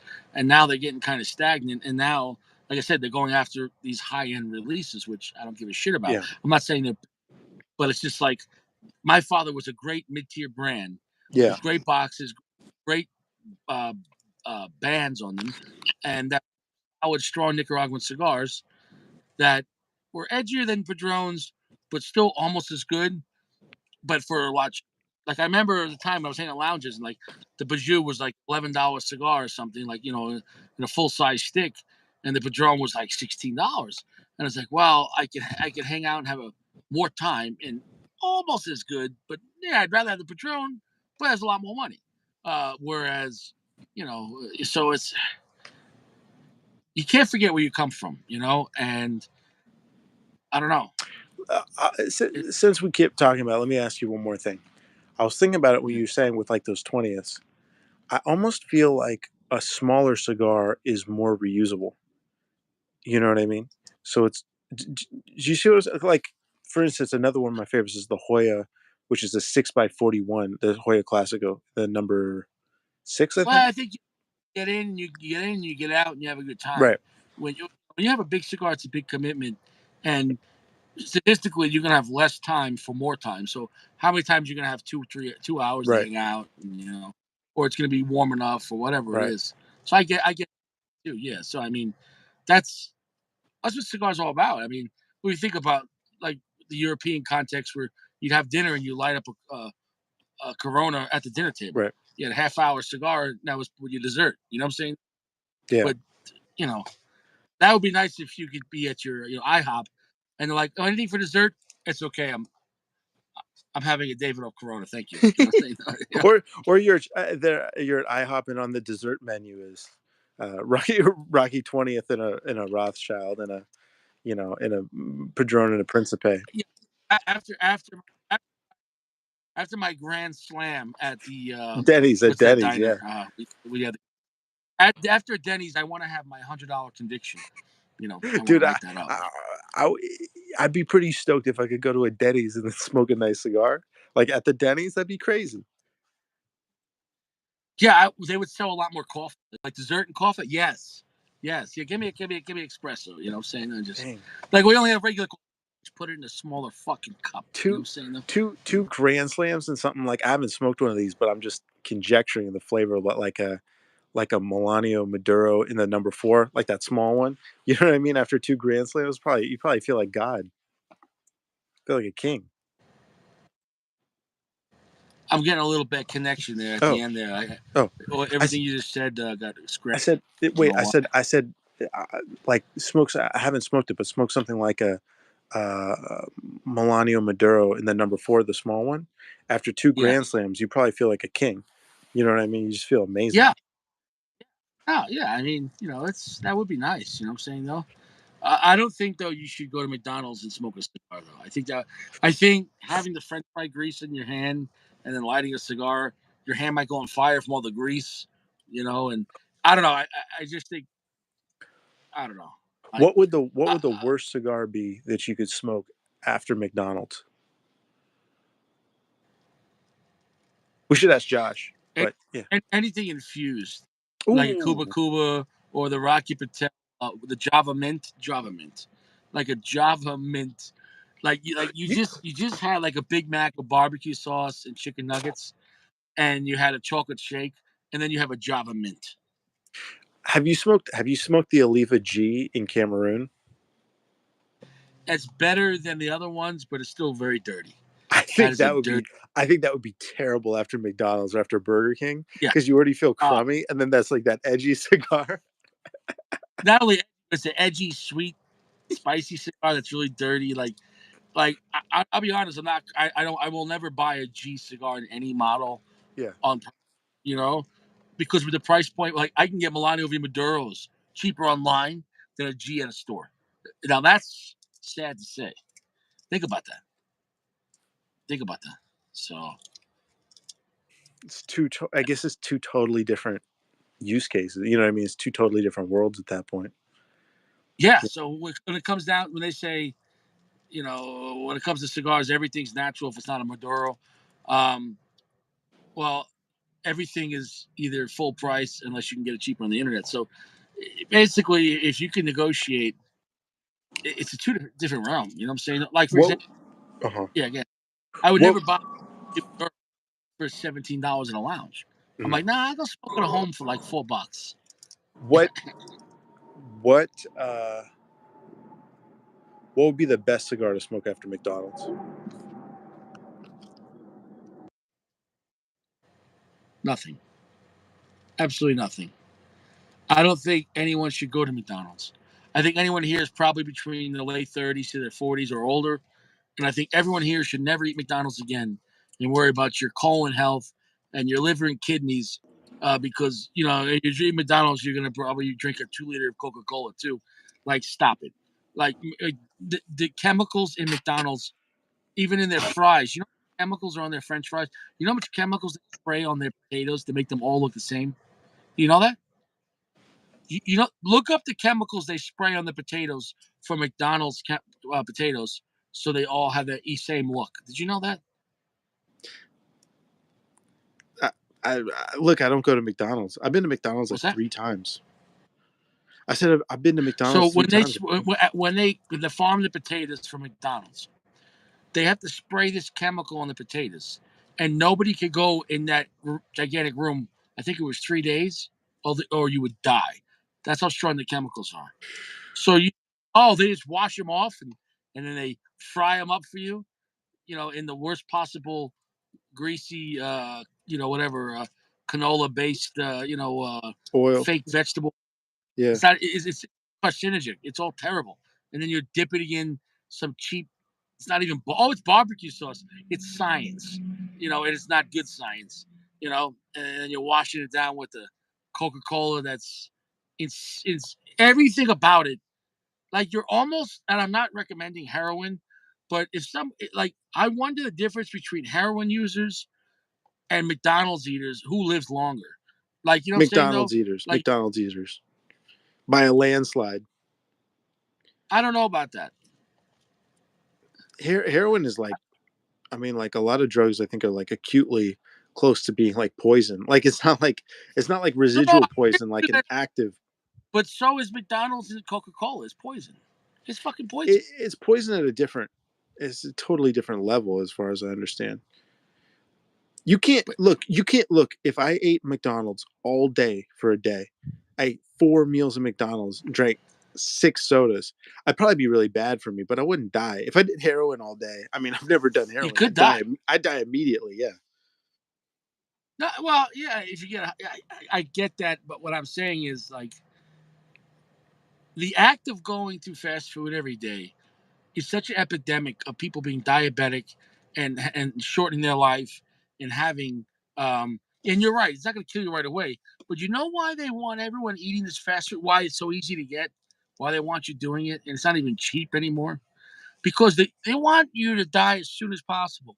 You want you to work and pay into Social Security. But if you die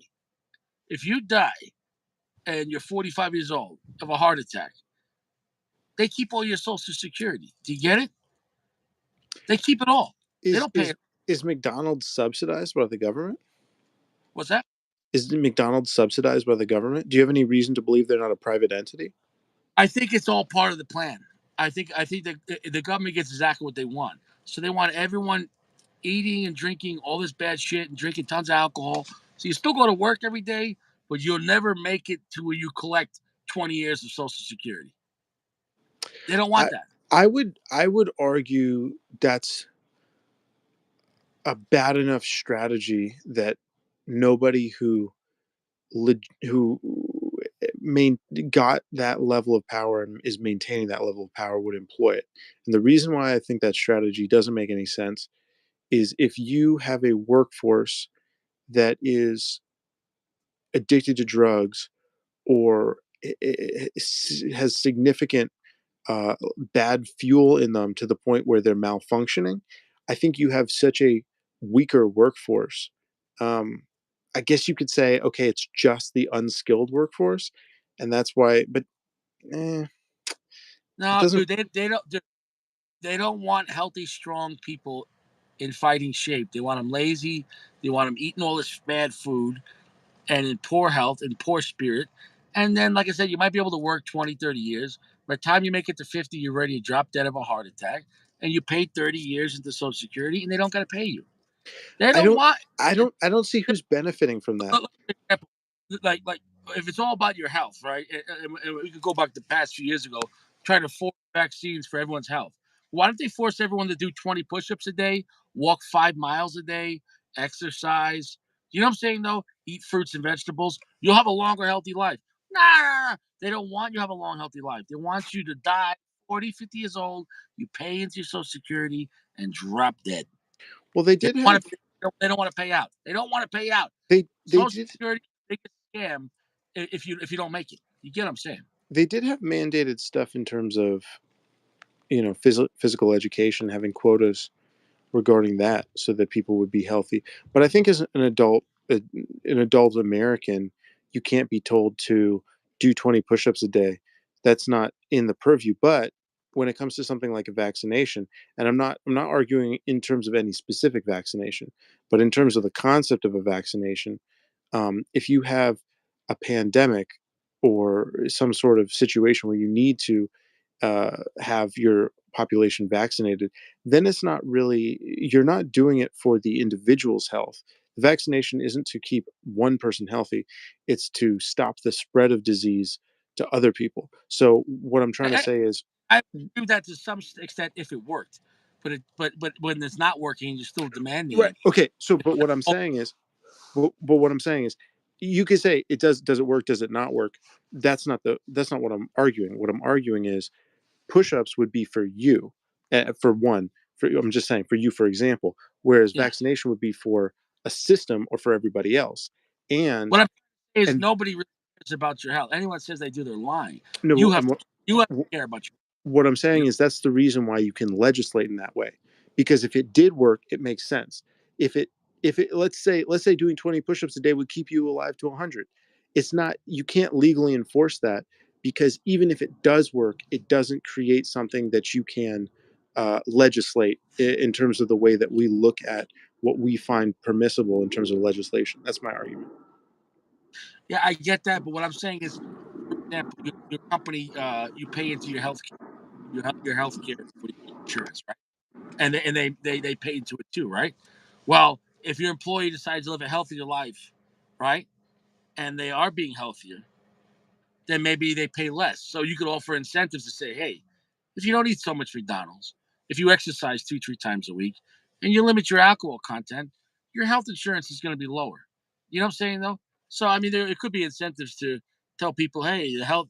For example, like when you buy life insurance, they ask you, do you smoke cigarettes? You know, so I mean, there could be incentives to, that's all I'm saying. That's a whole nother topic. Yeah, for sure. For sure. All day. But again, that's just a sliding scale of how much you have to pay out. Assessing how much you're going to have to uh, spend for Everyone's someone's health. up, bro. So many people are diabetic. Insurance rates are going up because of unhealthy people, right? Because they're all so. It's like, in a way, our society, with all this fast food everywhere being so accessible instead of good healthy food, Hmm. and the way they promote it on the commercials and everything else, and advertising, there is a cost to society. But also at the same time, I'm also key on personal responsibility. I'm not against if you want to go have pizza or McDonald's, but also you should have the fortitude to say, okay, I have this once a month. You shouldn't be eating fucking McDonald's or Arby's or Taco Bell 3 times a day. Hmm. Like, like, oh, you had Dunkin' Donuts for breakfast, then you had a Starbucks with 14 pumps of sugar, and then you had Domino's for lunch, and on the way home you went to a fucking I don't know. Uh, you get what I'm saying though? It's like, at Sure. what point is your own personal responsibility too? So at the end of the day, I don't know. I don't know. Maybe we're in such a shitty world. People want to drop dead by the time they hit 55 of a heart attack. But until that point, they enjoyed all the soda they wanted. They enjoyed all their fucking Big Macs and fake food, and that's that. I don't know. I mean, so maybe there's a silver lining. Maybe people are doing exactly what they want to do. You know what I'm I saying, though? I saw. I think pre-industrial revolution, Yeah. uh, the life expectancy. Goody says McDonald's doesn't want you healthy. Healthy people don't eat McDonald's. They want you dead. Dead people don't buy McDonald's either. Um, um, but pre-industrial revolution, I think that the life expectancy of people was like 30 or like 25. Like now it's like much higher, obviously.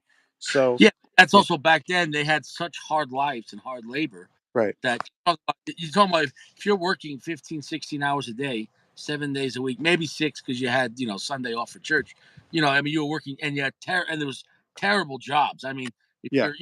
you're sweeping chimneys or, what I'm saying, like doing, just terrible work. Yeah. I mean, and back then you had to have 7 kids because 2 of them didn't make it, and like, it was a harder world.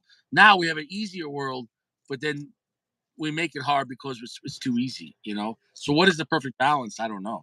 Well, so another thing I saw today was the guy was saying, if you say this the start of the universe, if you compress all of time, like all like since the universe started, and you could say God created that, or you could say the Big Bang, whatever.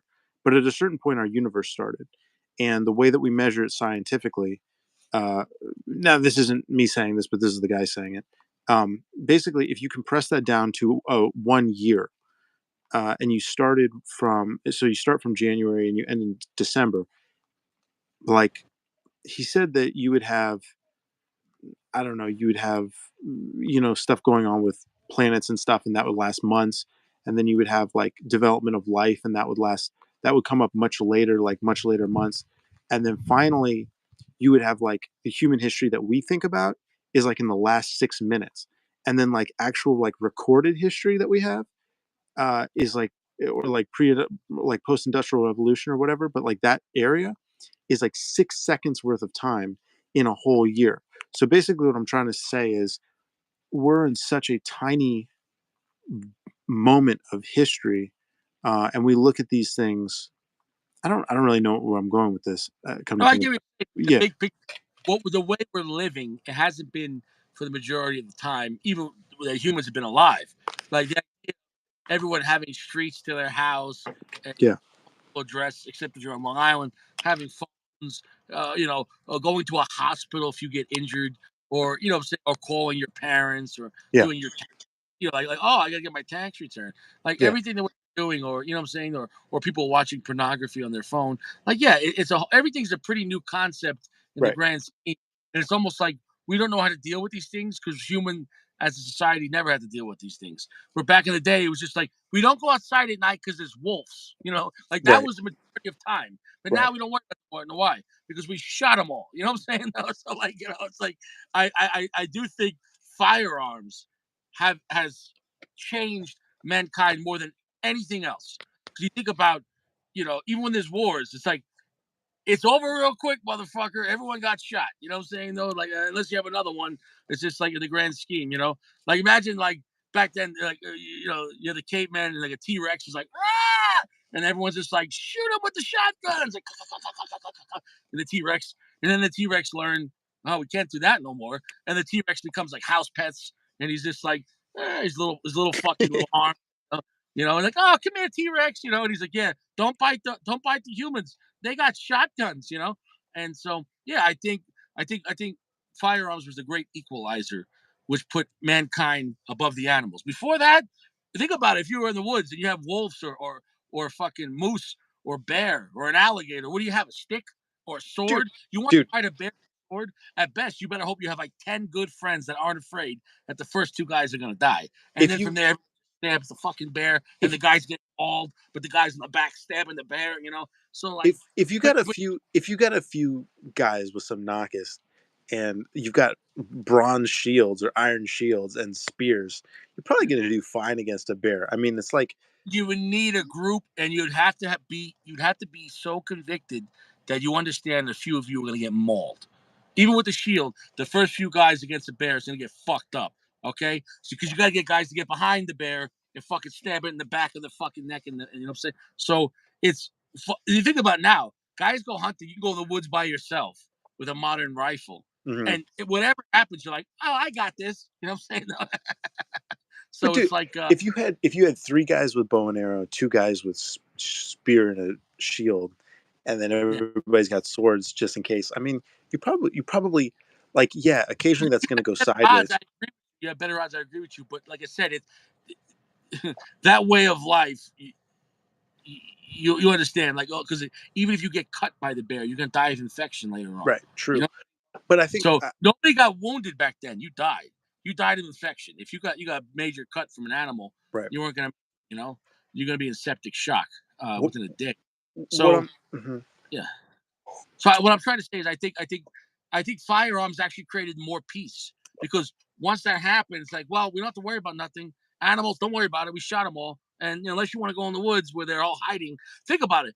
All the animals are hiding in the woods. They used to be everywhere. Why do all the bear, for the most part, stay up in the woods and the mountains? Because like, yeah, we can't go down Main Street. Why? Because we'll get shot. Like they learned real quick. They're like, if you stay up here, stay up here. And then now mankind still goes up there because I think we missed the danger, but because it's like we missed the way it used to be. So maybe mankind needs that threat of danger, that mano a mano. But still, I mean, guys, I know that bow hunting, that's more dangerous because you only have a bow. That's really, that takes a lot of balls to go bow hunting by yourself in the woods. That's a lot of balls. You know, I it's it's still I dangerous hunting with a gun, but you got a lot better odds.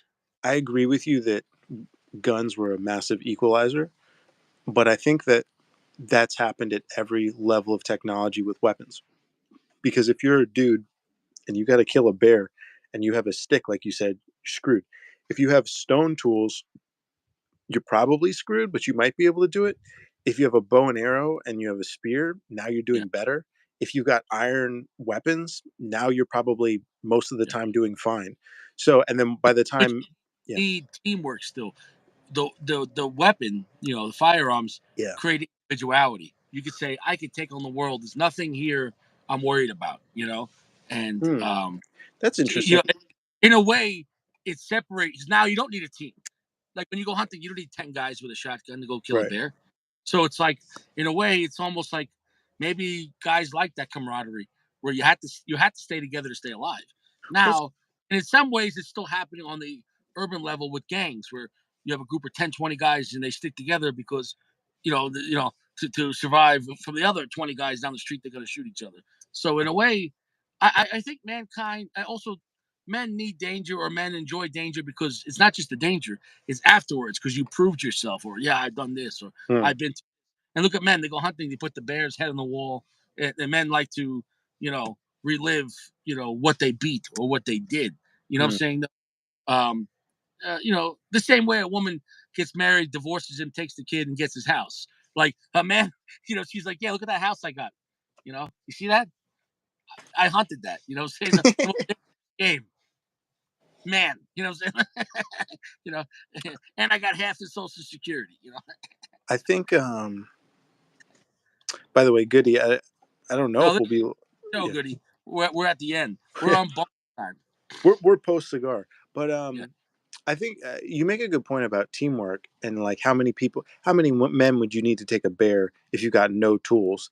Like what, 20, 30? I mean, you need like a lot of people. yeah. But You if need a good, yeah, because if you got like, let's just to say spears, which would be pretty good. But once right, again, the first few guys are really gonna get fucked up. Like, you know what sure. I'm saying? So Well, so what I'm saying is then you go to spears and then you need 10 and then you have like shields and iron tools, you need 5. You know what I mean, a bow and arrow. Then you go to gun, you need 1. You see what I'm saying? But then what's interesting too is now that we go to nuclear weapons, you just need one dude to like kill every single bear ever. You know yeah, what I mean? yeah. And I think what happened is real simple. Before the gun, the world was what was danger. Picture, or just for example, Mm, the technology ships too. Like what was in the ocean was dangerous to us, and what was in the world: hawks, eagles, mhm, snakes, mhm, bear, lions, all danger. Once we neutralized all that, and we had the gun, guess who became the danger now? Us, the other guy with the gun. So in effect, so in a way, the gun won the world and created the most peace that we'd have to worry about the world.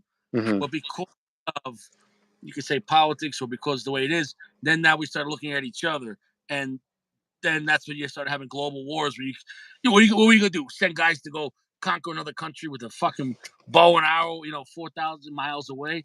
But like I said, but you can airstrike, you can nuke them, whatever. So in a way, as the technology increased, does that make any sense? Yeah, as the technology increases, we increasingly become the danger. Yeah, yeah. The value of human life, it becomes more statistic at that point. But do you So see, I don't, like when I say that, I mean like there was real danger in our world, in the world, right, in nature that we had to contend with, and that was something we had to think about.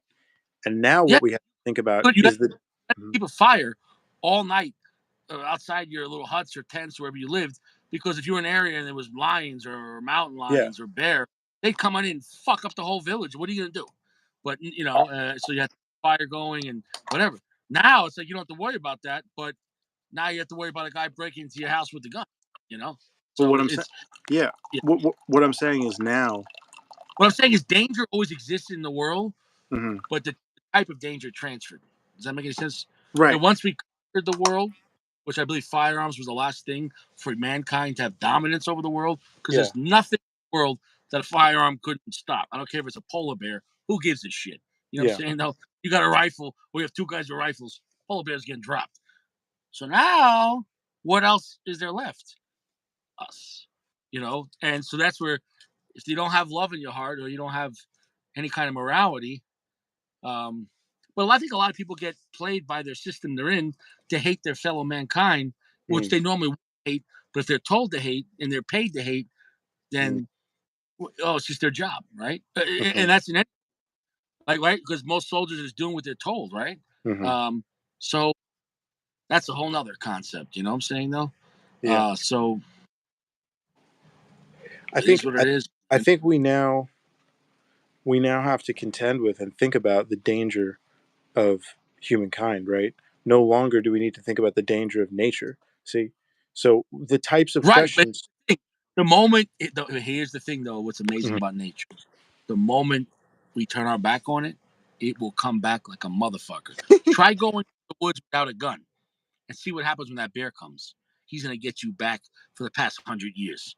You know what I'm saying though? So and the reason why they still have hunting and culling, where they say, "Hey, we got too much of this. We got to cull back this breed of animals." Mhm. If you don't, let's say in 10 years men didn't go hunting, you know how much deer and bear and mountain lions you'd have and wolves taking over your inner cities? You know what I'm saying though? They hold back. So in a way, it's a constant war to keep the peace. If Mm. mankind didn't hunt and stopped, just imagine going down to LA, you're going to your Walmart, there's a fucking bear in aisle 12. What the fuck are you gonna do? So you know what I'm I'm saying? going to the gun section fast. They're selling more guns at Yeah, Walmart all of a sudden. yeah, no, but in California, you gotta wait 10 days, so you're dead. So you buy it. He's like, all right, I'll see you next Wednesday. You're like, but it's Sunday. You're like, next Wednesday, run. The bear's coming after you. Like, ah. You're like, Then you know, you outrun that guy. He kills him, and you're like, now the order's going to be delayed, right? yeah, exactly. Yeah, no, it's that's what I'm saying. So it's people forget that just because if you're in a city and there's cement and roads, it's still the jungle. But it's just we're keeping the bears and the lion and all these animals at bay. The moment mankind's not a threat to those animals, they'll come back. They're not stupid. So it's they did studies. What would happen in New York City in 10 years if mankind just left? It would just become a jungle. You know what I'm saying? It would all be overgrown. It would just, you know what I'm saying? Fucking all these, animals would come from upstate New York. You'd have all the fucking bear and deer coming down Main Street and Broadway and everything else. So it's what would the idea we have, for example, you have landscapers, right? You think, oh, what's the big deal? Right? Who gives a shit? Well, imagine if a whole town for 1 year didn't landscape. It'd be fucking nuts. Imagine for 5 years. That would be You wouldn't nuts. even have roads. You wouldn't be able to get anywhere. Power lines Mm. would be knocked down from the trees, the branches. When I was in New York, they had guys that would constantly just trim the tree branches around the power lines because the trees would fucking just knock out the power lines. You know what I'm saying though? So imagine in 10 years, imagine 1 year of guys just not keeping maintenance to keep our fake little society what we have on. So there goes your power. There goes Amazon. There goes gas. There goes roads to deliver the gas. So what we have is very what I call fragile. So to maintain this, it's really a fallacy. At best, we're hanging on by a thread to keep what you're like. Oh, I ordered this package 2 days ago. What happened? Well, they stopped doing landscaping, and there's no more roads. You know what I'm saying? For example, let's say one road through the mountain pass got washed out. Well, I-70 now you can't get through. What happened? The snow came down, and we don't have shovels. We can't dig the snow. So I don't know. That's it. In the middle of America, you can't pass no more. Oh, we got to go down to Texas now and go all the way around. Oh, but in Texas down there, yeah, well, there was a flood and the road washed out. Can't go that way either. Oh shit, which way? So I mean, we're constantly holding back, meaning the earth will always be there, but the way we made the earth, we're trying to play God and build on it, is temporary. I mean, look at the pyramids, look at everything else. Somebody did that a long time ago, and who knows what entity was able to build that. But even then, we can't do it no more. I'm sure back then they'd be like, "There's always going to be pyramids. My father was a pyramid maker, and we're gonna keep on doing this." And then all of a sudden, they forgot how to do it. They can't do it no more. And it's like, well, start doing sheetrock. My father made sheetrock, and his grandfather did sheetrock, and then it's the concepts are still there, but there are major transitions where we just stop doing. Like what you think we're always do. At some point, we're like, yeah, we don't do that no more. It's kind of crazy to think about that. But luckily, cigars were out before firearms, so at least cigars survived that. That's a great note. Cigars outlasted gunpowder. I mean, gunpowder didn't end cigars. It actually helped out. I would actually say guns and cigars go hand in hand. The more guns a place has, cigars. You know, I don't know. Maybe guys have the guns to protect the cigars. Like, Yeah, that's why like we invented guns. yeah, exactly. Like Opus X, I need a Beretta. You know what I'm saying? Somebody might try to come to steal my Rocky Patel. It's $100 cigar. Well, the thing is, you've been sitting it in the humidor, so the perfect humidity. It's been sitting there. Yeah. Maybe it's aged, whatever. It's nice. You've been saving it. You don't want anything to happen to that. You need stability. Can you imagine if bears started liking Rocky Patel? I'd be fine. I don't have any Rocky Patel. Yeah, I don't know. I Can don't you know. I imagine mean, that he's like breaks into your house and he's like going through your humidor, yeah, and you're like, he just leaves, doesn't take anything, just leaves. And then you hear yeah. your buddy Like got all his Rocky stolen. he's like Davidoff. He's like peasant cigars. Like he's What like is Al. this VSG? He's like what are you, a peasant? Like he leaves you money. He's like, I'm sorry, you fucking peasant. Or leaves you some cool trash he found. You know what I mean? Go through a trash can. You know what I mean? Takes I Yeah, can't offer you much, but take this. You need it more than I do. yeah, exactly. Yeah, he's like, I'll be back tomorrow. I'll bring you a deer. You know what I'm saying? No, yeah, yeah. No, I mean it's think about it. Like, yeah, I mean a lot of things. Like think about it, like before and after firearms. Like at, before firearms, like bow and arrow was pretty popular, right? And I mean as a terms for warfare. You know what I'm saying? No, after firearms, it's like after firearms, it's like no more bow and arrow. We're done with this. Is just for kids or for recreation now. Like in schools they have like the archery club. Oh, Yeah. the archery club. Yeah. Once guns came out, like the guy that was selling, like my father made bow and arrows, and we made them for the King of England. And then some guys like he's like, stop making this shit right now. We're making guns. We're making guns. Like imagine the first guy seeing that. He's just like, he has the bow and arrow on his back and everything. And this guy's got a musket and he's just like, blows right through the guy's steel armor. Is a hole this big. He's like, motherfucker. Like, and then they're like, what? He's like, what would they think of next? And then obviously you see a horse pulling a cannon, a 20-foot cannon. And they're just putting this like bowling ball in there. And they're like, what are they going to do with the bowling ball? And you see the fuse. He's like, why is there a candle on the back? Thump, he just throws a fucking bowling ball, 100 yards, takes like four guys' legs off, and they're like, we got to make cannons too, like the bow and arrow, like that was for a long time. Swords kind of survived a little bit because like it was officers don't want to carry it, and knives were okay because you can mount them on the bayonet. But even then, that was just the backup. Like that was, you know, knives still held around because you could still use it for food or cut a cigar. But bow and arrow, that became not so much. That bow and arrow got dropped as a Would hot you cake. would you say that AJ is the gun of the cigar world? Yeah, once AJ came out, like he kind of destroyed everything. You know what I'm Yeah. saying? And he's Everything taking had up. to change. The Yeah, the guy was like, "Oh yeah, we're selling $15 Monte Cristo," and he's like smoking it, and he's yeah. like, He's "What's that?" like we Oh, it's sell AJ. expensive. He's like we sell expensive medium strength cigars Right. with little hands, and you don't know who made them. And AJ's like, I made this shit. It's $5 and it's fucking strong and it works. And people are He like, they no one's they gonna they buy that. roll in the AJ cigar, and they're like, "AJF, what's AJF?" And they light it up. Yeah, exactly.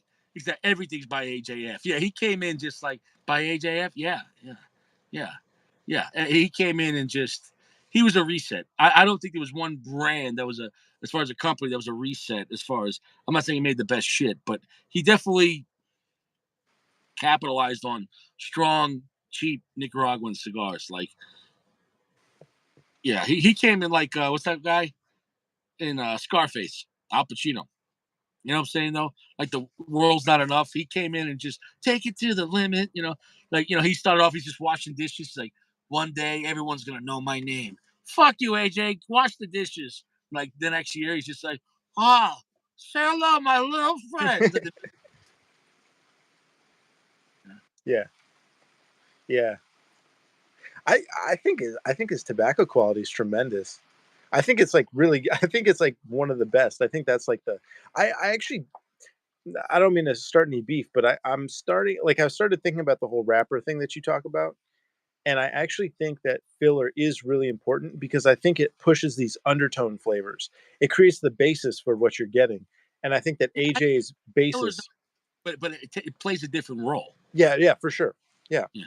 But I think that the fillers that AJ uses, I think are some of the best in terms of they don't have to be super aged and you're still getting that good flavor. Like it's still I don't know how he does it.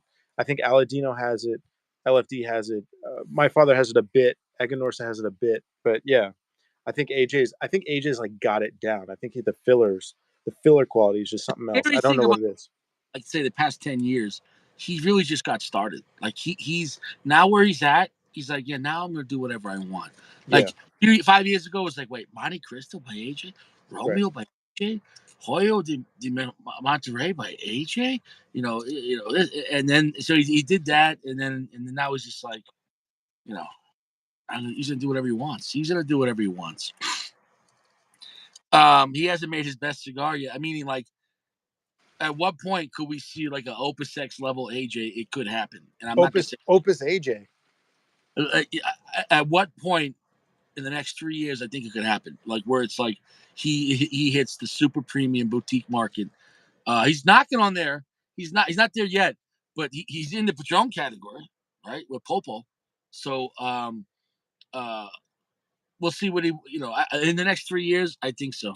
If AJ, like I said, he. Oh, and then we had the fucking phenomenal AJ Fernandez. What was it called? The Christmas cigar.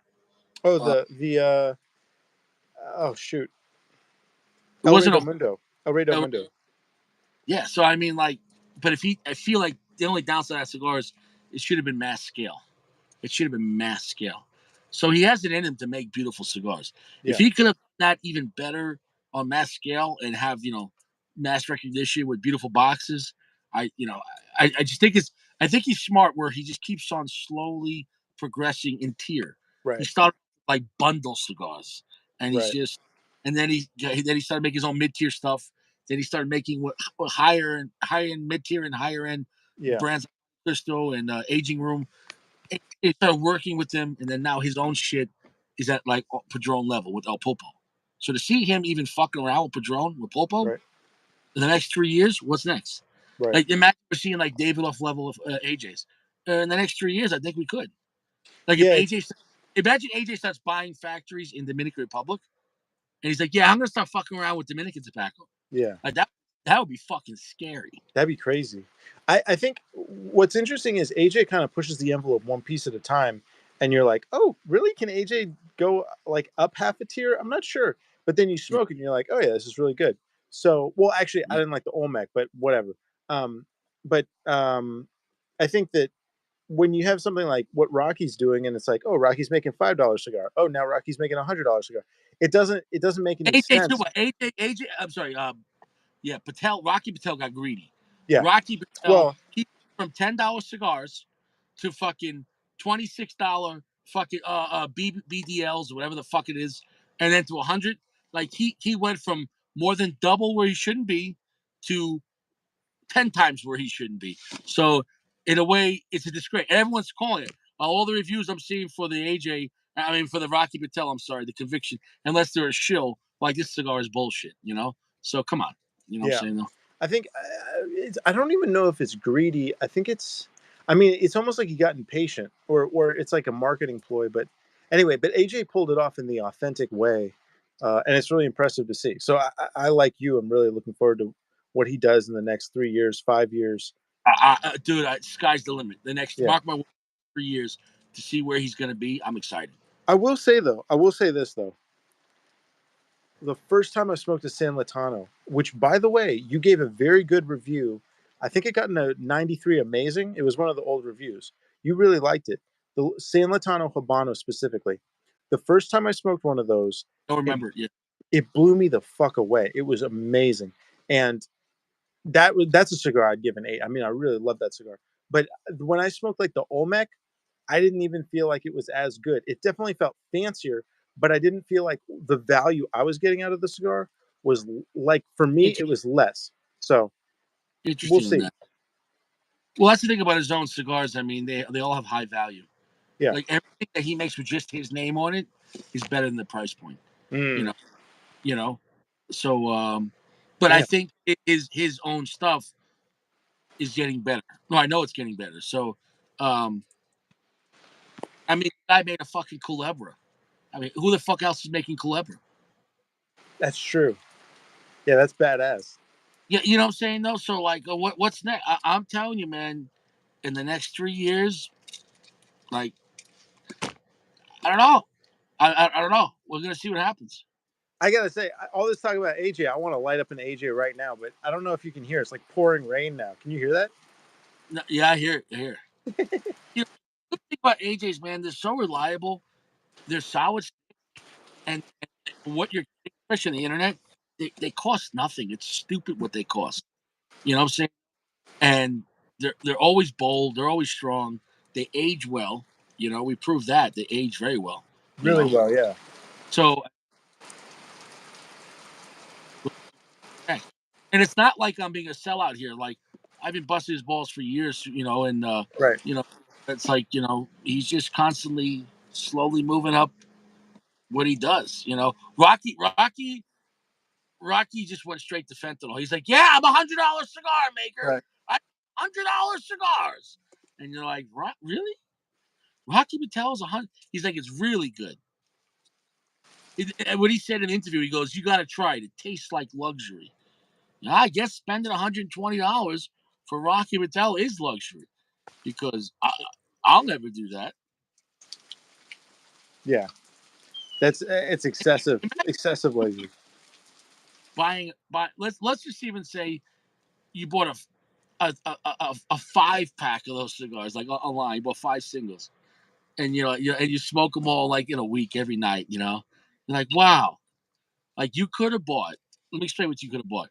You could have bought like a used HK pistol to protect yourself for the rest of your life, or you could have had 5 nights of Rocky Patel. What do you think sounds better? Rocky Patel. Rocky, you're like, dude, if like robbers come into your house and they're like, "Where's the money? Where's it?" He's like, "There's only a flat screen in here," and like they tie you up and like, "Well, check his humidor. We'll see if this bitch is lying." And you open your humidor and this is like conviction. He's like, "Cocksucker's got $100 cigars. There's got to be a lot more money in here." Like like you know, it's, And you're like, no, no, I spent it all on Rocky. yeah, exactly. You're like, I was just trying to flex. I really don't have the money. He's like, in fact, I put all my guns in the pawn shop to get a loan to buy a box of Rocky Patel, but it wasn't worth it. He's what? He's like, you pawned your guns for Rocky Patel? He's like, man, you need the money more than us, man. He's like, Jimmy, you have AJ Fernandez? He's like, I smoke diesels for $6. They're great. And the guy sitting in the Ski Max, he pulls it up. He's like, yeah, they're full body, they're strong, they're heavy. They're not fancy, but I mean, they work. You know, Great construction, and they age great, so you can buy more than you need. You know what I mean? They're strong cigars. I get that. But you buy more than you need. You got them in 5 years, 10 years. They're still good. They're delicious. They even exactly. And improve. what about Johnny? They're like, well, I don't know. Like, they FaceTime Johnny. Johnny's in the getaway car. He's like, hey, what's up, man? You guys get the shit? He's like, no, man. He's like, do you smoke AJ? He's like, yeah, AJ's solid. I mean, you can't really brag about him, but I mean, they're reliable cigars. He's sitting in the getaway car. They just start bad mouthing the guy. The Yeah, guy's like, no, please stop, yeah. stop. The My guy's my the guy, ego, oh, stop. oh, he's untie the guy. I'm not worried about this guy. Yeah, untie. Wait. So you're telling me you could have had 5 Opus X, but you bought one Rocky Patel? He's like, do the math, motherfucker. You know, he's, he's like, I can't rob you. You robbed yourself. Like, let's get the fuck out of here. Yeah, he's like, yeah, Rocky already cleared him out. Exactly. Like 5 Opus X or one Rocky Patel. I How did I can't believe that's a legal statement, but it is. I would love to try that $100 Rocky Patel, but I will never pay $100 for that Rocky Patel. So Yeah. it is what it is. Yeah, like somewhere like Royal Release, like looks just behind him a little bit. And then you see like the Rocky Patel box press. He's like, hey, what's up? And the Royal Release is like, what the fuck? You know what I'm saying? No. Goody says adding luxury in a cigar sounds like cooking with love. Sounds like Yeah, bullshit. exactly. To be fair, I have smoked a cigar. Like when I smoked the Sin Compromiso, I had an unexpected experience of luxury. So I think you can have an experience of luxury, and there is a certain feeling to me that I associate with luxury. But I wasn't crazy about that cigar. That still was $18, and it was made by Steve Saka, who designed the Legal Number Nine. yeah, I trust the fat guy who made Legal Number Nine over the guy that made a luxury cigar for $100. You know, dude. But Saka has those unicorns, right? Those are $100, right? yeah, but that was worth it. I've had that cigar, No, but someone's got to do a smoke down. They got to do a back to back dude. versus. Dude, do you know how much at the time when I had that as a gift from the mayor? And he gave out five of them. Oh, the strangers. We were smoking cigars at the Barclay Rex, a high end cigar lounge, like Flex. Flex. and and he's like, "Hey," and I was just his driver, and I was, I was carrying his, like, he bought $10,000 of cigars, and he's like, "You never," everyone's talking about what cigar, these rich guys and law, Yeah. big time guy. He was the one guy from the stock exchange, and this guy from the stock exchange is divorced. His wife got 33 million, and so he's like, "Yeah, you guys never smoked a unicorn?" And they're like, "Nah." He's like, "Hold on." He opens up his little bag. He's like, "Yeah, you get a unicorn." He hands out five fucking unicorns, dude. He's telling the story. He's like, just in tobacco, this $100 cigar has $36 of tobacco just in raw material. The That's rest is solid. production and then profit. So think about how expensive that cigar is. In just raw material was $36 per stick. Like That's crazy. that was worth $100. Like that, he Yeah, literally went. the Rocky only has $2 worth of raw tobacco in it. Yeah, exactly, bro. Like, Flex. dude, he had to put it in a gold bar. Like, come on, man. Like, you had to dress it up. Fine. It was just like that's just like he was dressing up a fucking pig. Come on, man. I look. I hope that cigar is the best cigar that's ever been made. I hope Rocky proves everybody wrong, and it's fucking See, tremendous. you know me as, a God fearing, Bible reading, religious man, and God talks about in the end times He will give signs. Well, I think the Rocky Patel cigar is a sign of the end of an age. He's like, in the end times, men and women were in and out of marriages. They were worshiping Molech and sacrificing their children.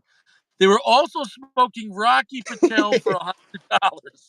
He's like, once you've seen this, it is the final warning.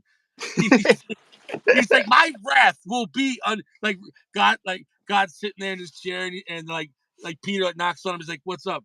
He's like, "Well, people sacrifice their children, go on abortion." He's like, "I know." He's like, "I'm going to punish the whole place for that." He's like, "But I'll give him a little time to beg for forgiveness. Maybe I won't." He's like, "Well, they're also in and out of marriages. It's supposed to be sacred." He's like, "I know, but hopefully they'll apologize, and then I'll forgive them, and I'll give them a little more time." He's like, "Well, they're buying Rocky Patel." He's like, "For how much? $12?" He's like, $100. He's like, get the spaceship. He's throwing lightning bolts, dude. He's throwing lightning bolts like Zeus immediately. He's got like a Tesla spaceship. He's like, is this thing charged? Is it charged? All right. He's like, last time this shit, I fucking died on me in the middle of the ocean. Fucking gets in the charge. All right, Richie, I'm down to 2%. Oh, So go. I'm a dip because my phone's Well, about to die. ended with that. Yeah, Sodom and Gomorrah Part 2 because of Rocky Patel. That, that's the way it yeah. ended. Rocky and Gamora. Yeah, exactly. Thanks a lot, Rocky. And think of the name conviction that we society's been convicted. Like, what I'm saying though? Like, remember what Bane said? When Gotham's in ashes, Mr. Wayne, then you could die. It's like when the world buys $100 Rocky Patel, then you'll know the whatever in Revelation, the final beast will come out of Abaddon. Like like the oceans are opening up and like Godzilla's coming out and God's like, destroy these sinners. Where should we go first? Nicaragua to the Rocky Patel factory. All right, Yeah, bro. yeah. Next at 10, Godzilla destroys a Nicaraguan cigar factory, making super luxury Rocky's like luxury premium. These are luxury premium. Luxury premium is hilarious, dude. Fucking Super luxury. he says, yeah, he says it tastes like luxury. Yeah. Oh. Who knows, man? Yeah, man. Hey, man, you stay fresh, all right? All right. All right. Thanks again for having me. It was great hanging All out. right. Peace out. All right, man. Peace. Later.